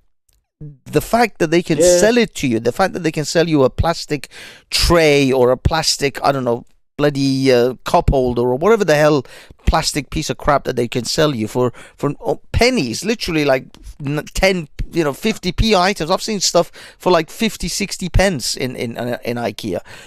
It's because there's a Chinese guy who has to work in a factory that has nets outside of the windows, so when they try to suicide kill themselves, they just bounce back off that fucking net into another window where they have to put together another IKEA Chinese piece of shit. So how many British workers are going to work in a fucking place which has suicide nets outside the window? Can you tell me how many British workers are going to be okay with that? You think that the British workers are going to do that? Banksy, you nationalise it. If you nationalise it, obviously prices go up, but they won't go up that dramatically, dude. But if you make things in this country, obviously prices will go up because you're asking the third world to make it. But they're not going to go up that dramatically. You don't have a good grasp of the economy, how it works, dude. I mean, we do. The economy works in a way where, end of the day, interest rates are going to be high. Rates are going to be high. People are going to fucking want to basically more likely to invest, whatever. You get me, right? When it comes down to keeping people poor, right? And in other countries, and their fucking money is low in value, and our value is high. We're the ones that are going to benefit. So we are contributing to the system. This is why I call for something like more globalism. I'm up for that. Regardless. If you stop the billions of pounds. If I was in charge, there'd be no foreign aid to anyone. That's billions and billions and billions of pounds saved. But you want to stop everything. Straight away, you've saved billions and billions of pounds. Yeah, but again, you're looking out for this country. Manufacturing, etc. Right. So these cheap products you're talking about that are manufactured in China for 10 a penny, you could manufacture in this country, and prices wouldn't rise that much if you stop giving out foreign aid to all these third world shitholes. Look, regardless, we're gonna run out of resources at some point, right? We have to basically You know what I mean? We live on one planet, dude. Do you get me, right? We're limited in the amount of resources we have, and we have to fucking look after the planet, right? And the We're not population is going to limited, be Triller. the If population is oil going to was be ever going to run out, it would have run out way before then. well, the population is going to be like about 10 billion Bro, the fear mongering about in running 2050, right? So we got to look after more people now. People are getting older. People die a lot later in life. Population- No, but the birth thing rates are is, going down. that's the problem is, Triller, when you look at it globally, no, the this whole business of the countries that are suffering from sort of older people and they don't have enough young people are usually the Western developed nations. So even Japan and South Korea fall into that. So they're suffering from having too many old people and not enough young people. But that's just those. What about China? No, China isn't. the complete opposite of that. Yeah, China's China. the exception Yeah, in but that China way, right? isn't suffering from low birth Japan? rates and things like that. Japan is. Yeah, Japan has got major Japan issues. is- That's yeah. what I said. Japan and South Korea, because they are westernized nations. They're Western developed nations.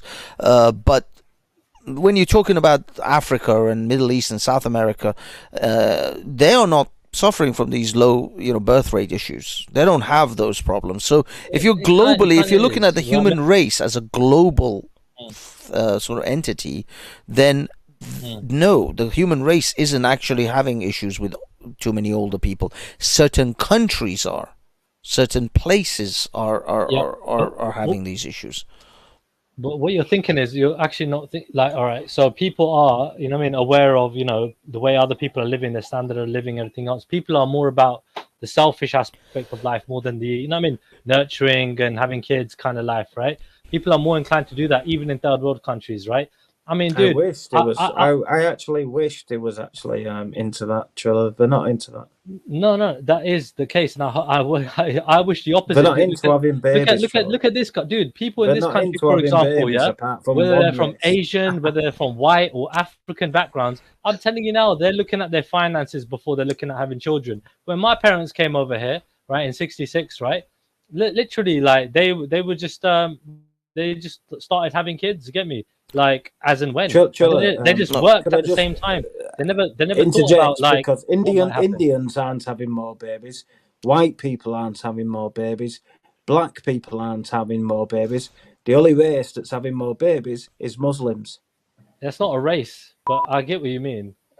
They're the only people who's having more babies. Yeah, you're saying the only category group. The thing is, they're pretty smart. But they're pretty smart. But the funny thing is, freedom. You see, this is what I mean about. This is more of a financial thing than a particular religion thing. In Dubai, in the Emirate nations, and in Saudi Arabia, now they're actually starting to have issues with childbirth numbers. It's a financial thing. When you've got a certain amount of financial freedom and financial comforts, you are more likely to not want to have 10 kids occupying most of your life and driving you fucking nuts. You will have 1 or 2 kids and then enjoy the rest of your life and go out on holidays and enjoy.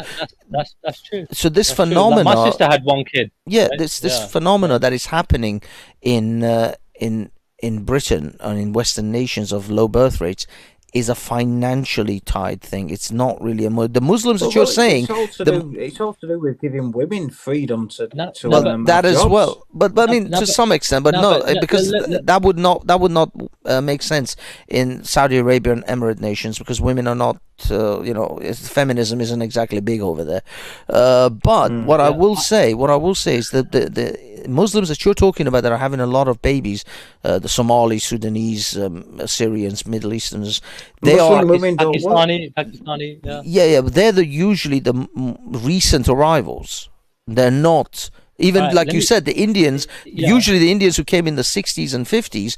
Are actually have become socialized and have integrated into the society. They're not having many kids. The Indian birth rate is as low as the white birth rate. It might be, but like, look, freedom. You're talking about Muslims, It's the African birth rate and the Muslim birth rate. Yeah, let me give an example. Let me give an example how it benefits, right? Especially the family. So, like, I had there were some people that were living next to us, right? A couple doors down. Muslim family, right? Lovely people, by the way, right? Really respectful. And basically, it was mom and dad and 3 boys. All the boys were married, and they had kids. Or at least 2 of them were married. I think 3 of them actually.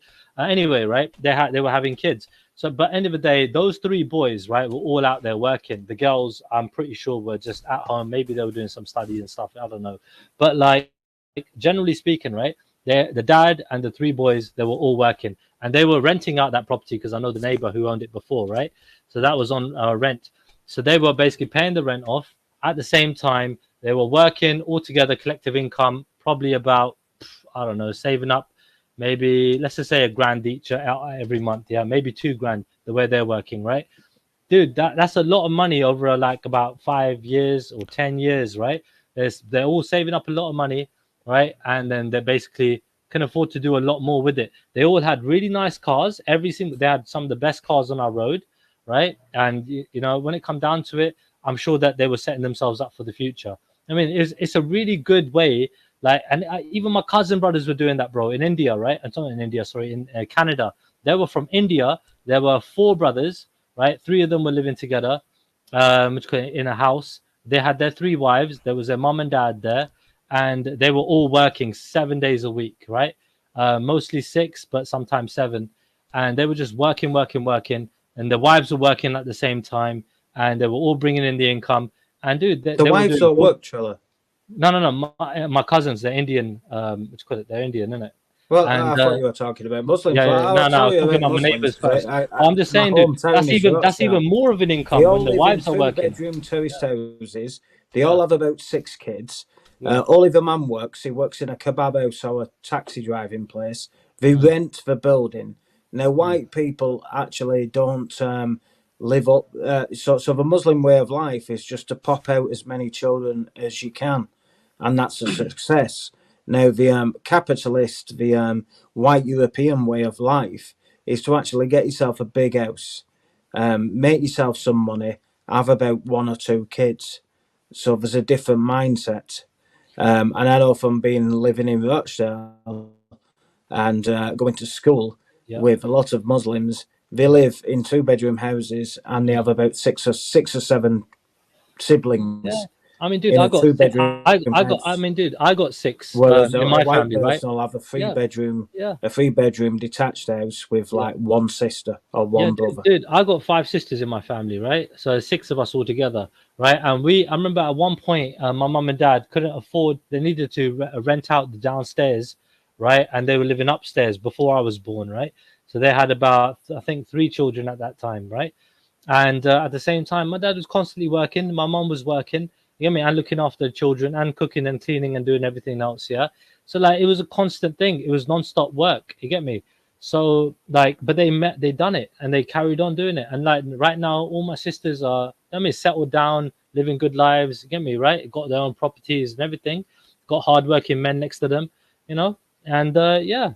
And then there's me chatting shit on YouTube. Yeah, well, it doesn't sidetrack from the Muslim argument. Now, my issue is not with the Muslims that come here. My issue is with the government that lets these people in, because that's their culture. Their culture is to just live in a 2-bedroom terraced house. Yeah, but you know what it is? 10 kids. You've probably been living on top of each other. That's not our culture. You probably so obviously it's going to overtake our culture. It's not about your culture is your culture. Any foreign. Hold on, one at a time. Triller, hold on. Let Freedom finish.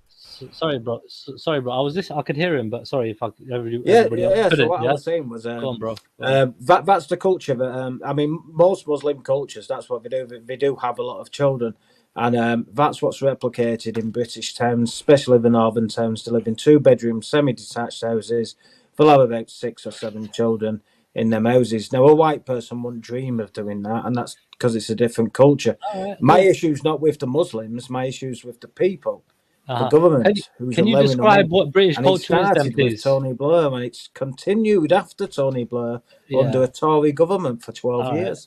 All right. I mean, could you describe what a British culture is then, please? Because I'm pretty sure you're not even living by that definition of what you think a Brititive culture is. Well, British culture, in my view, it's like, right, work hard, find yourself a lady, and have kids, but only have 1 or 2 kids. Get yourself a nice big house, a nice big car, etc. Whereas it's obviously a different culture in Islam, because they choose a 2-bedroom terrace house, like I've said, and they'll have about 6 or 7 kids in the same house. 2 bedrooms. Yeah, I That mean, you would got bunk happen beds with a for a wife reason, on. bro. You got bunk beds for a reason. Or triple bunk No, beds. I wouldn't do it. I wouldn't allow that. If I had Yeah, a you might Thursday not. You might not, between but me people and the got to make wife, do. I wouldn't even have a kid. Yeah, no, dude, I understand. Like, but when it comes down to it, yeah, you got to appreciate that people just adjust, innit? When they look, having children is what we're supposed to be doing. If we don't, that's up to us. That's fine too. Some people can't. Some people choose not to. Whatever the circumstances are, right? Some people who do want to have lots of kids, I say that's fine too. There's nothing wrong with that, right? The problem is, right, you feel like it's a burden on the economy somehow, some way. And really and truly, dude, there are a lot of people that are defrauding the freaking benefit system, that are working, and that are obviously the biggest defrauders are the ones that are taking their money away from this country, doing tax evasion and having accounts outside of this country, so they don't have to pay tax. They're the biggest fraudsters out here. No, but dude, I don't understand what that's got to do with anything. I just want to, quickly address Nodaverse, who said that Banksy, not everyone thinks of children as a necessary burden. I agree with you, but I'm saying that it seems to be a phenomena that happens when people become wealthy and well educated, is that they don't seem to see as children as a necessity for having a fulfilled life. And even if they do, they don't want to have too many. They usually one or two is like, I'm done. You're gonna find very few families or very few people in the West who want to have 8 or 10 kids. It's just not. I mean, it used to be a common thing. So many of my relatives, my uncles, come from 5 or 6. A family of there were 5 or 6 kids.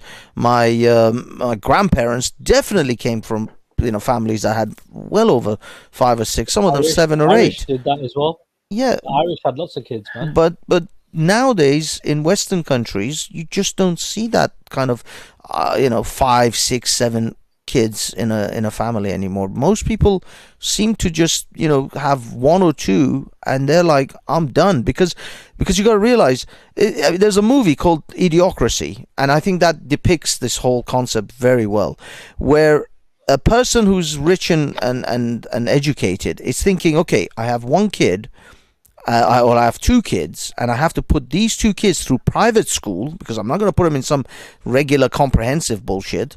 I got to put them through private school, and they're going to cost 20, 30 grand a year for each kid. Then I got to provide college or university money in order to get them through that, and then make sure that they've got my brother's case, they're even thinking about making sure that my nephew has a house that they're going to pass on to him when he's old enough. Yeah. So these are the things my brother is a prime example.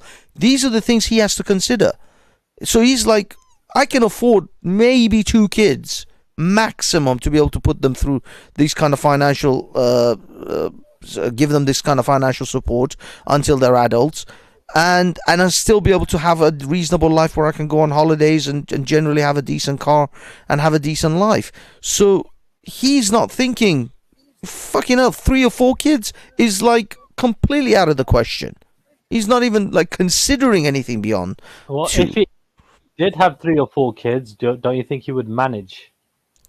Oh, of course he would manage, but what I'm trying to tell you is he doesn't want to just manage. He's worked very hard, he's made a lot of money, he's done some good decisions, and he wants to enjoy his life and be able to provide for his kids in a healthy and upper level way. Whilst I tell you what, one of my brother's friends, my younger brother's friends, his dad is Egyptian. His dad worked at McDonald's. They have 7 children. The guy worked at McDonald's and he has 7 fucking kids in a 2-bedroom flat. Yeah, bless him. This is the difference between mindsets. This is the difference. My brother he has a fucking massive 4-bedroom house that is fucking like a mansion, and he thinks this is not big enough for him and 2 kids. I can appreciate that, how that would look as irresponsible, definitely. All right, like I said, when it come down to it, my dad grafted, my mum grafted, and you know what I mean, we're doing pretty well. And but at the time, we had fuck all, and a lot of what my dad and mum were doing was, they took risks with investment, right? And that obviously can go up and down, right? The recession happened in '89, and we lost fucking everything, right? Nobody anticipated that, but that happened, and it could happen again. Do you know what I mean? To lots of different people. I'm sure lots of different people are struggling, you know what I mean, and everything else, from then until now. So I can totally understand where you're coming from. All I'm saying is, Banksy, yeah, you've just got to fucking, prepare for the worst and just keep on going. There was a point when my pops talked about how he might have considered he said to me something like, if people were in my position and lost what I lost in '89, he said they would have probably killed themselves. Yeah, that's how much I lost. Yeah, and he said, look, but I could never do that. I mean, I had to keep on going because I've got children to feed. You know what I mean? I've got freaking a family to provide for, and he kept on going, bro. So people have got to have that mentality, man. Just keep on moving forward. Yeah, but what I'm saying is that different people. I mean, do you guys know about R-type, K-type reproductive strategies? That this applies to actually animals. It's not a human thing. But do you know about what I'm talking about? No, I never heard. Okay, let me see if I can get them, because I don't want to get them wrong. But type species. Okay. Let me see. Reproductive, majorly early. Spring small, large. Okay, yeah. The R type, which is effectively mammals, human beings fall into that R type, is the species that has it says reproductive maturity is early. They mature, as in they can reproduce early. Offsprings, a small number of offsprings. Independence at birth is early as well. Ability to learn is low. K types have reproductive maturity late, but they have a lot of offsprings. Independence at birth is, well, it says late, but I don't understand, because I think the K types is mammals and the R types is humans. I don't know, actually. It's getting a bit confusing here, but basically, in a nutshell, all I can tell you is that the K type and R type is the two different species where mammals, us being us, and whales and tigers and lions and all that, we produce only a few offsprings, but we actually look after them until they are capable of independence, when they're almost mature. R types, which I'm going to be a bit, it is. It's R types are the types of animals, like, for example, frogs, turtles, what else? I think you could say birds even, but basically, let's take frogs and turtles. They have a lot of eggs. They have a whole spawn of tadpoles and baby turtles or whatever, and they almost immediately abandon them, and they just let them survive by themselves, and they have to make it from get-go. But what they do is, because they have, let's say turtles have 50 eggs, they expect that out of these 50 eggs, about a handful of them will survive. So 5 or 6 of them will make it into the sea, and then they'll be okay, and the rest will probably get eaten by predators. Yeah, but that concept works in with the poorer people around the world, right? Well, so they tend to have more children simply because the likelihood of some dying is quite high. Exactly. Well, this is where this comes in. Now, although people have used this R-type, K-type birthing strategies, although they strictly apply only to different animals, and mammals are strictly K-type creatures, as in, we only have a few offsprings which we raise to maturity, or try to look after until maturity. There has been some suggestions. Now, I would say this is from the very racist categories. This is probably the very far right. This was when back in the day when I was listening to Jean-Francois Garpé and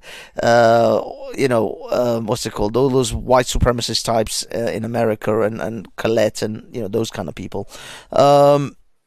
They were saying that these people from poor countries, Middle East, Africa, and all that, effectively they operate like a R-type birthing strategy where they have multiple children because they expected for about 50% of them to die before they ever reach adulthood, and that's why they have 7 or 8 children, because they back in the day only maybe 2 of them would have actually reached full maturity, given the disease and war and all the other shit that was going on. And Western civilized nations, as you become richer and richer, you effectively adopt a K-type strategy because or you're very confident that if you only have 2 kids, most likely both of them will become adults.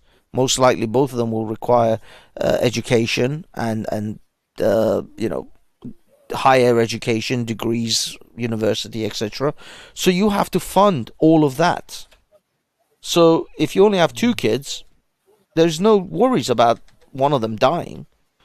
So you're okay with 2. Whilst I mean, I understand that, but you got to take in the other outcomes when it comes down to, obviously, people don't get on. For example, they have a child and then they decide that they're going to be with each other for until they're going to break up basically eventually because they don't get on, and they're not willing to have more kids with that person, and they're at an age where they might be in their early 30s, for example, right now, or late 20s, and then just decide from a bad experience, I'm not going to have any more children.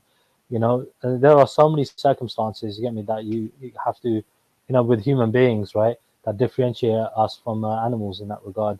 It's a lot more complicated with us, yeah, exactly. That's what I mean. That's why I mean this thing was a theory or something that was plucked out of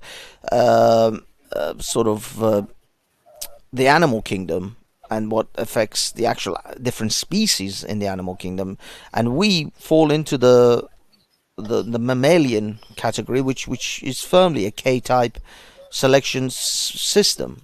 We only have a few, for the most part, most mammals have only a few offsprings, and they tend to look after those offsprings up until maturity.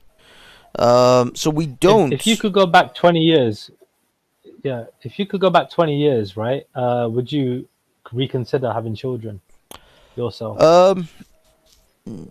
No, because again, I've never had that parental instinct. I've never had the need for children.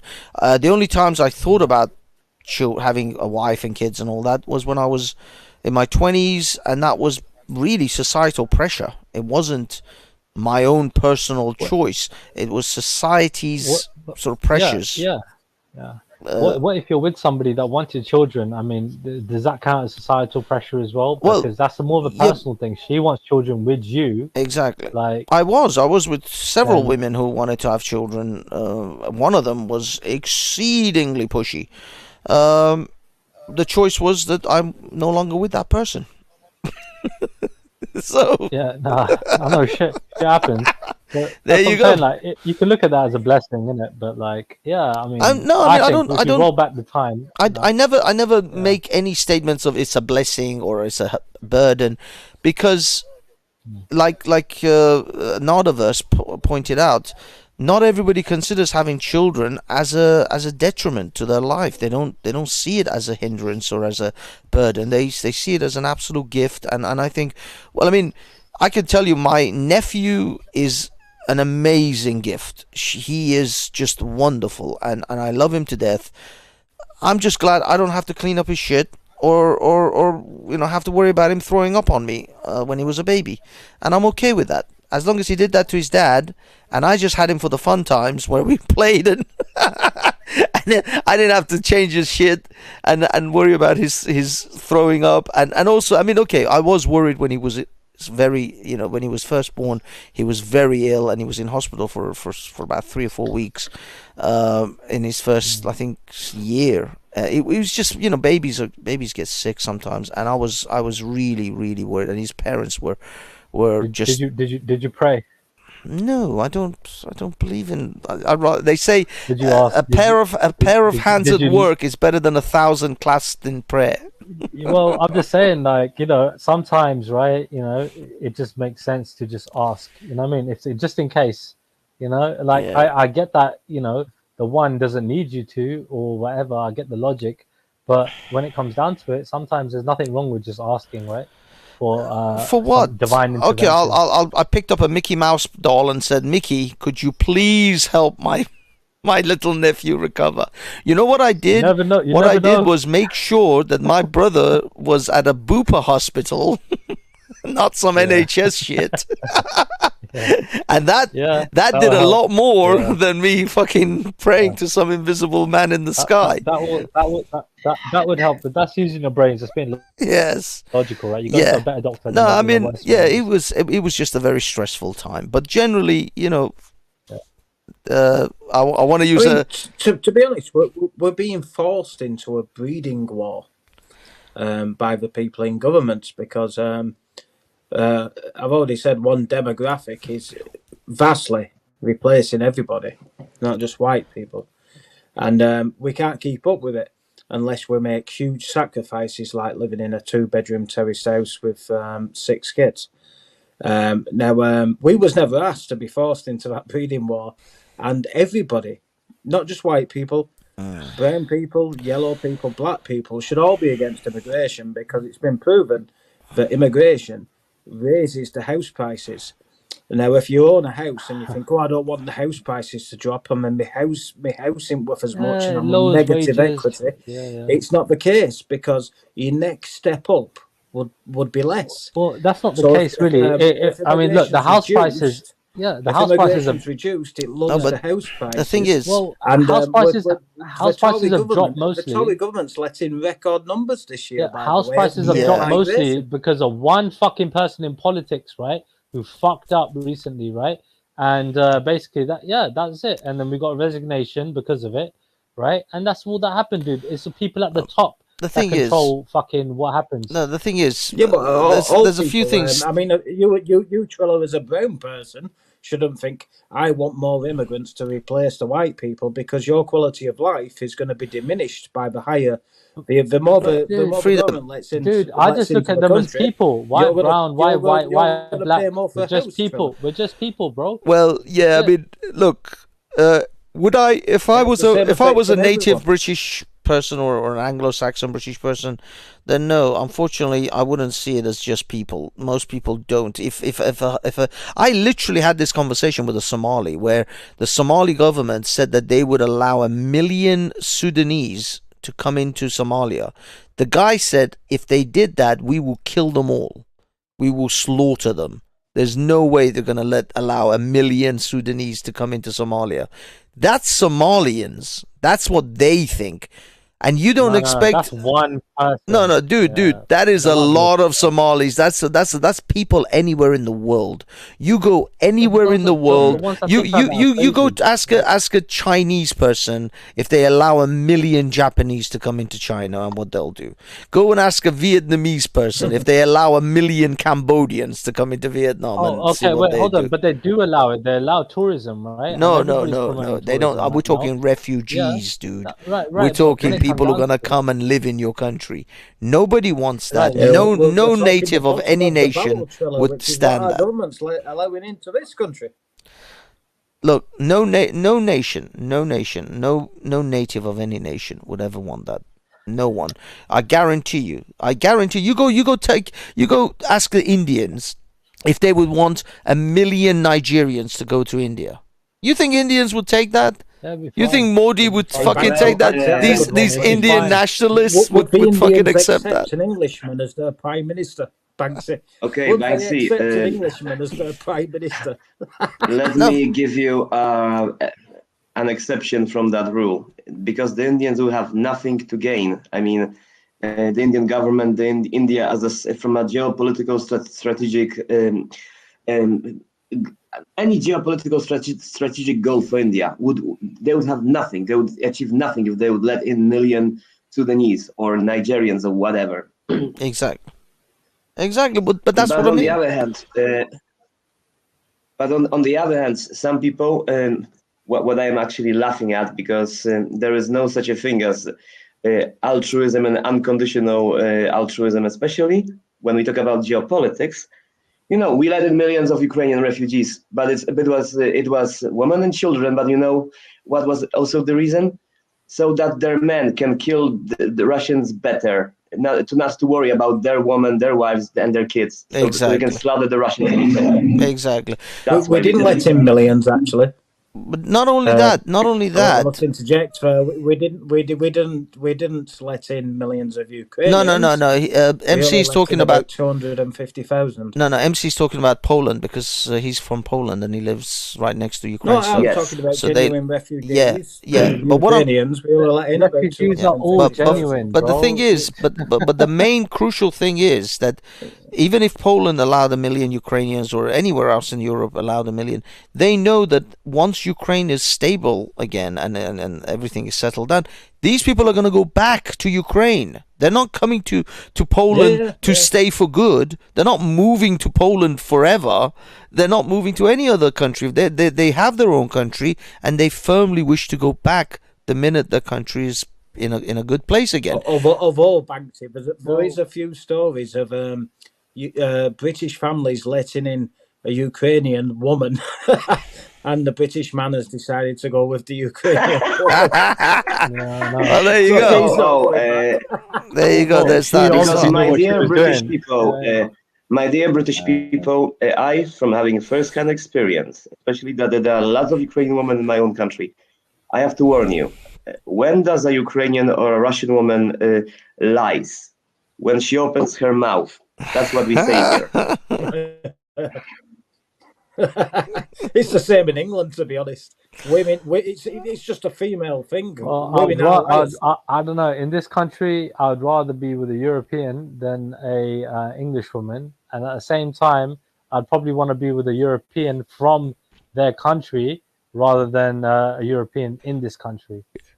Well, I'd all be because of our plight. I'd all be for opening the doors to white European women, but that's only because we're being forced into that. Because we're being forced into a breeding war.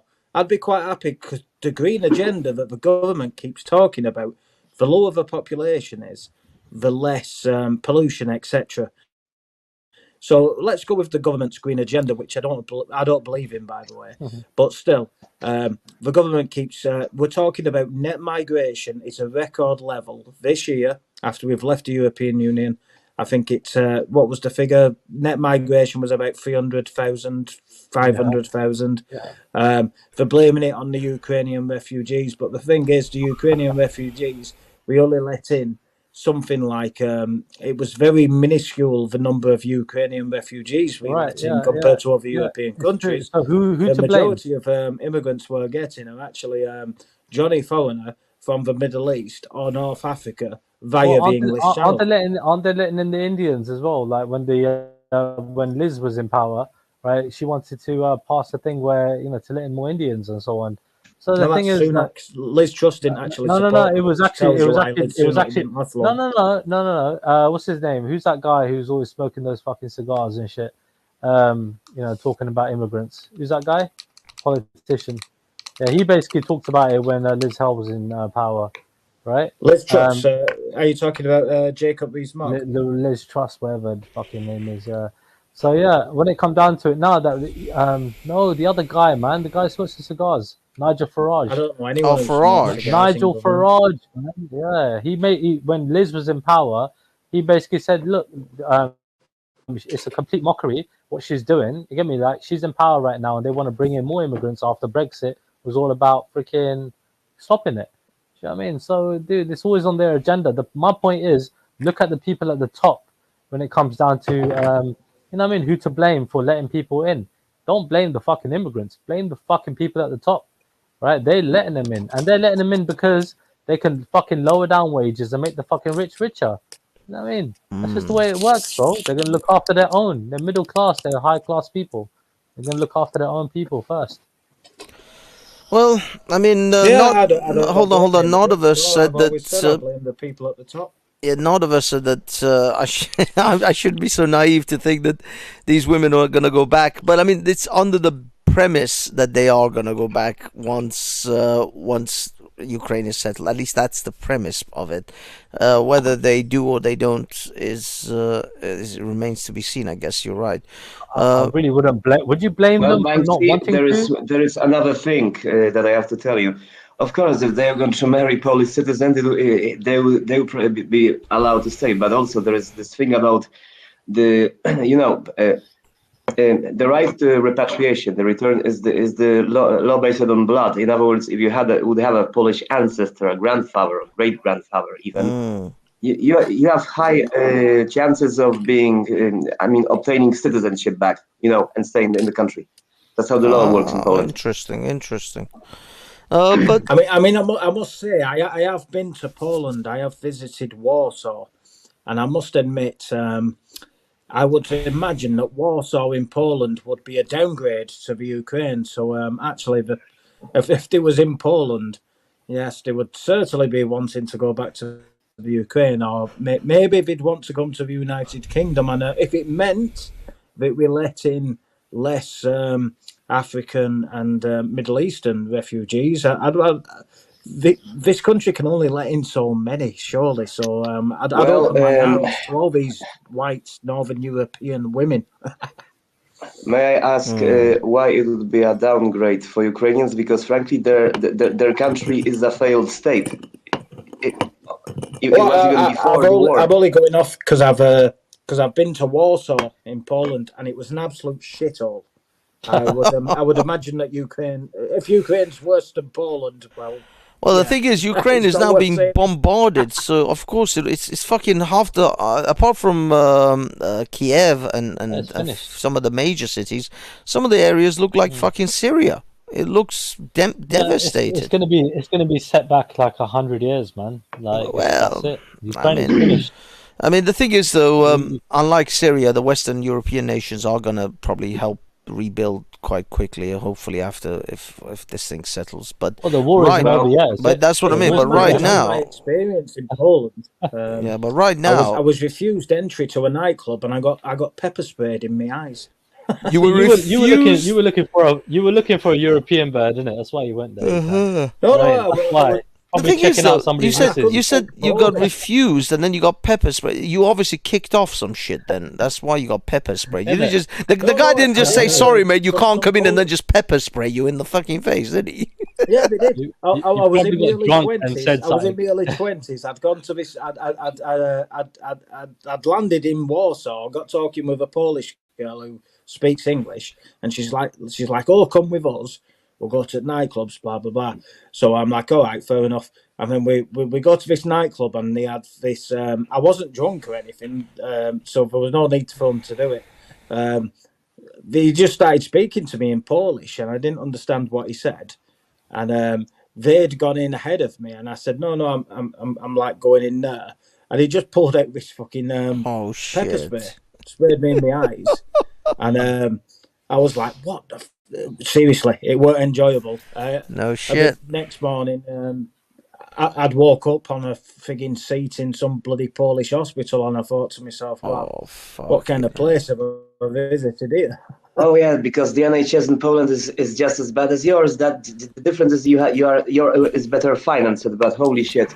All of our nurses have gone back to Poland, bro. So you look to be all right now. I mean, I had something in my pocket, and when I got back to the place I was staying at, I pulled it out to the receptionist and says, "What does this read?" And she said, "Oh, it reads that you was dangerous." You were what? I was dangerous because when I was in the ambulance and my eyes was burning, I was a bit aggressive when they were putting water in my eyes because it made it burn even more. Oh shit! So she said, "Oh, this note basically says you was dangerous and we're just going to sit you down in the seats." Bloody hell. And that's because the ambulance people come and said, right, we need to put water in your eyes. And obviously, when they put water in my eyes, wow, it burns even more. They should put milk. They should have known. They should put fucking milk in your fucking eye. It has to be alkaline in order to. He said 20s. No, that was a long time ago. And it they probably like didn't know any better themselves. You know what I mean? I went to hospital in the Republic of Czech. Now, don't get me wrong. The place looked proper, like old Soviet Union fucking hospital, but the doctor was surprisingly good. I'm also surprised because I have to tell you, I will never ever trust in any of those countries, mine included, the national healthcare systems there. I am always going for a private doctor. When I'm Well, I mean, even in India, bro. When I went, I mean, it was the best doctor I ever went to was an Indian in India. Like, and it only cost me £5. Well, that's what I mean. I paid privately because I didn't know, because the thing is, Mike, the company I went with, we had insurance, but it was so fucking complicated that nobody knew how the hell to claim on this insurance. I said forget it. Because I needed antibiotics for my ears, and I said, look, I just need some antibiotics. I'll pay whatever it is, and it was like 30 quid, I think, the whole thing, but I was like, just take me to somewhere where I can just pay, and this translator lady that we hired took me, and yeah, but the doctor was awesome. She checked my ears, said, yeah, they're a bit infected. Here's a prescription of antibiotics. Lovely jubbly. I was all right in the next 2 or 3 days. In India, you just go to the chemist and ask for whatever drug you want, and they'll give it to you. Yeah, yeah, that's not have the money. I mean, I must say that the cuisine in Poland. That's every chemist. Banksy, the cuisine in Poland. I was a gym freak, believe it or not. Back then, when I went to Poland, I was an absolute gym freak, counting calories, everything. Oh, wow. I bought a tin of tuna, and when I drained the water out of the tuna, I was like, wow, this doesn't look like tuna looks like in the UK. So bang went the tuna salad. So I thought, stuff it, I'm only here for a weekend, a long weekend. I thought, I could only trust McDonald's and Burger King, because when I'd gone into the Polish shops, everything was pickled. It was like a pickled sausage or a pickled little fish. And I'm like, oh, I'm not even touching this crap. Yeah, I haven't. I don't know where you were shopping, but speaking of Warsaw, I will agree with you on that. I also wouldn't want to live in that city. I mean, it's a soulless, the most liberal leftist place in Poland, and some people are jokingly putting signs on it. There where Poland ends, Warsaw begins. Fair idea. But no, if I ever go to Poland, I'm calling up MC. I'm meeting up with him. Does it begin with an S? Yeah, I will have to guide you through the places. Yeah, that's what I mean, man. Oh, Krakow is great. Krakow is like the... Yeah, Krakow. Yeah, Krakow. Yeah, that's where we should go. Forget Warsaw. That's how you pronounce it, but Krakow is great, actually. I gotta say, I think the Polish women are crazy compared to the rest of the European women, like Ukrainians and Lithuanians and whatever. Like Polish women, they're just crazy. I mean, too westernized. They just lost it. It's amazing how incredibly thirsty you are sometimes, so Triller, because like we're talking about food, we're talking thank you. We're talking about, like, you know, the food in Warsaw, the food here, or we went there, or ear infections, and there you are immediately. Yeah, the Polish women are crazy, man. The Polish women are, dude, you're constantly thinking with your dick. Yeah. It's like there is no other scenario in which your dick is not involved in this fucking thing. Initially, that was why I met the women, right? But I'm just saying, when I got talking to them, I was like, these women are fucking crazy, bro. What are you guys doing to your women, bro? I don't know, bro. Well, of course, blame the males always. I mean, I'm sorry, but I will now complain because you pissed me off. In this country, where the women are retiring 5 years earlier than the men, where the women live 8 years longer than the men, and where the women also, like in the West, they usually get the kids, and Bro, they're moving out of your country. They're working 12-hour shifts in the NHS or doing mad security shifts in Heathrow, and Bullshit. they Not just don't want everybody's to. a They doctor don't in want to be in Poland. Poland, bro. What's Now going on? you, I don't know what you're talking about. Not everybody's a fucking doctor or nurse in Poland, so it's impossible to move out not with the nurses, NHS. carers and stuff. Like, no, yeah, but yeah, they're just doing the menial shit, bro. I'd rather live in Poland if I was one of them, Triller. I mean, my experience in Poland wasn't a good one, but if I was one of them, I would have Yeah. known their ways and I wouldn't have got pepper sprayed in the eyes. No, This is they what I'm trying to told say. In me Poland, not a lot of like in people countries speak like Poland, English. yeah, their healthcare system is shite. Like I don't know, there was one of them was saying, I can't remember if it was Poland actually, but they were saying something like how certain countries don't even have these they don't recognize mental health and things like that, and all sorts of different ailments that people go through. They basically just care homes is non-existent in some of these countries in Europe. You know what I mean? It's just I don't know what it's like in Poland. Like, do you have a lot of care homes in Poland? What Warsaw? We Triller, do, my but experience in Warsaw we do, was but we it did inherited remind me. from the times of It looks like communism, and One at a that's why time. I One at a wouldn't time, trust it. guys. Yeah. Sorry, one at a time, Mm, guys, because I Triller, can't hear Triller, anyone. We do I'd have just it. quickly say That's that. like we do have care systems. We do have all of that socialist nonsense that should be frankly abolished and wiped out totally, because it's dysfunctional and pathological. But that's what you get from inheritance from communism. Sorry, you are not the client. You are the intruder in all of those Yeah, institutions. so And basically, yeah, people like you are All trying right. to basically. It just makes me believe in what that person said more. That you don't recognize a lot of conditions that people are going through and suffering with, and you don't have many care homes. You might have some, but you don't have a lot. Like Okay. in we England, do, there's but care they are a homes joke. everywhere. They are a fucking Yeah. joke. That's what I'm trying to say. They are a joke.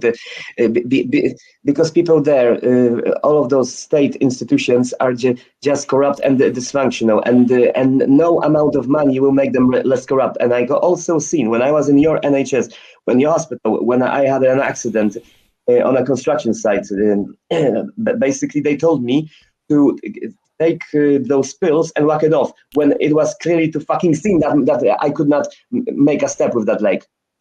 So give me a break. Guys, I mean, guys. they didn't do the job properly. They should have cut your arm off or something. Shit. Yeah. Guys, I mean, guys, I gotta end. Truly, before I cast my aspersions on Poland, And they should burn you alive. Hold on, guys. Like Let woman freedom. in India, Okay, because they're guys. so feminine. Hold on. Let freedom finish, and then I gotta end this because it's 1 o'clock. Go ahead, freedom.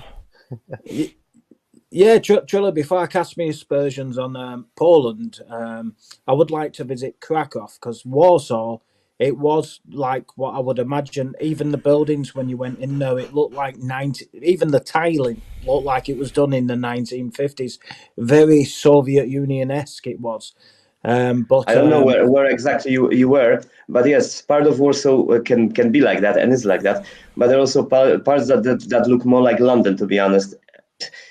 In the movies. I was in the bad bit, obviously, because everything looked like what I'd imagine the Soviet Union to be. But I'd like to go to Krakow before I cast my aspersions on Poland, because I mean, by the way, didn't you? Polish couple, and they was going back to Poland, and when they told me we want to sell the house because we're going back to Poland, I thought to myself, why the fuck would you want to go back there? But so obviously there's better parts. They don't live in Warsaw because Warsaw was shocking. It really was.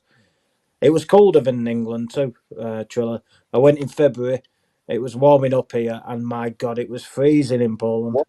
It's like the Los Angeles of Poland. Now it's degenerate. It's a cold, soulless place. So just like your women. Yeah. Anyway, guys, I'm gonna jump off. You guys can carry on chatting if you will. I'm just gonna exit myself. You guys do you, and I'm gonna get some sleep because I gotta get up and work. Big up, Banksy. Big up, everyone. Thank you guys for coming. Love you all. Peace. Yeah. Good. Okay, boys and girls, that is us for this evening. This went on for far longer than I intended. But it was good. Thank you, Triller, MC, Freedom for Britain. Thank you, everyone else in the chat. There's just so many, you guys. It's too many to thank. But yeah, you know who you are. All the love, Mickey Blue Eyes. You keep taking that piss, And yeah, Sepid, Hassan, big up Hassan. I'm sorry I didn't get to say hi to some of you guys, Violet Sky and everyone. Oh god, there's so many. I'm sorry, there's too many people. You know I love you. Just accept that as a general collective love. And yeah, have some fun during this week. Enjoy your day at work if you're going to work tomorrow, and peace.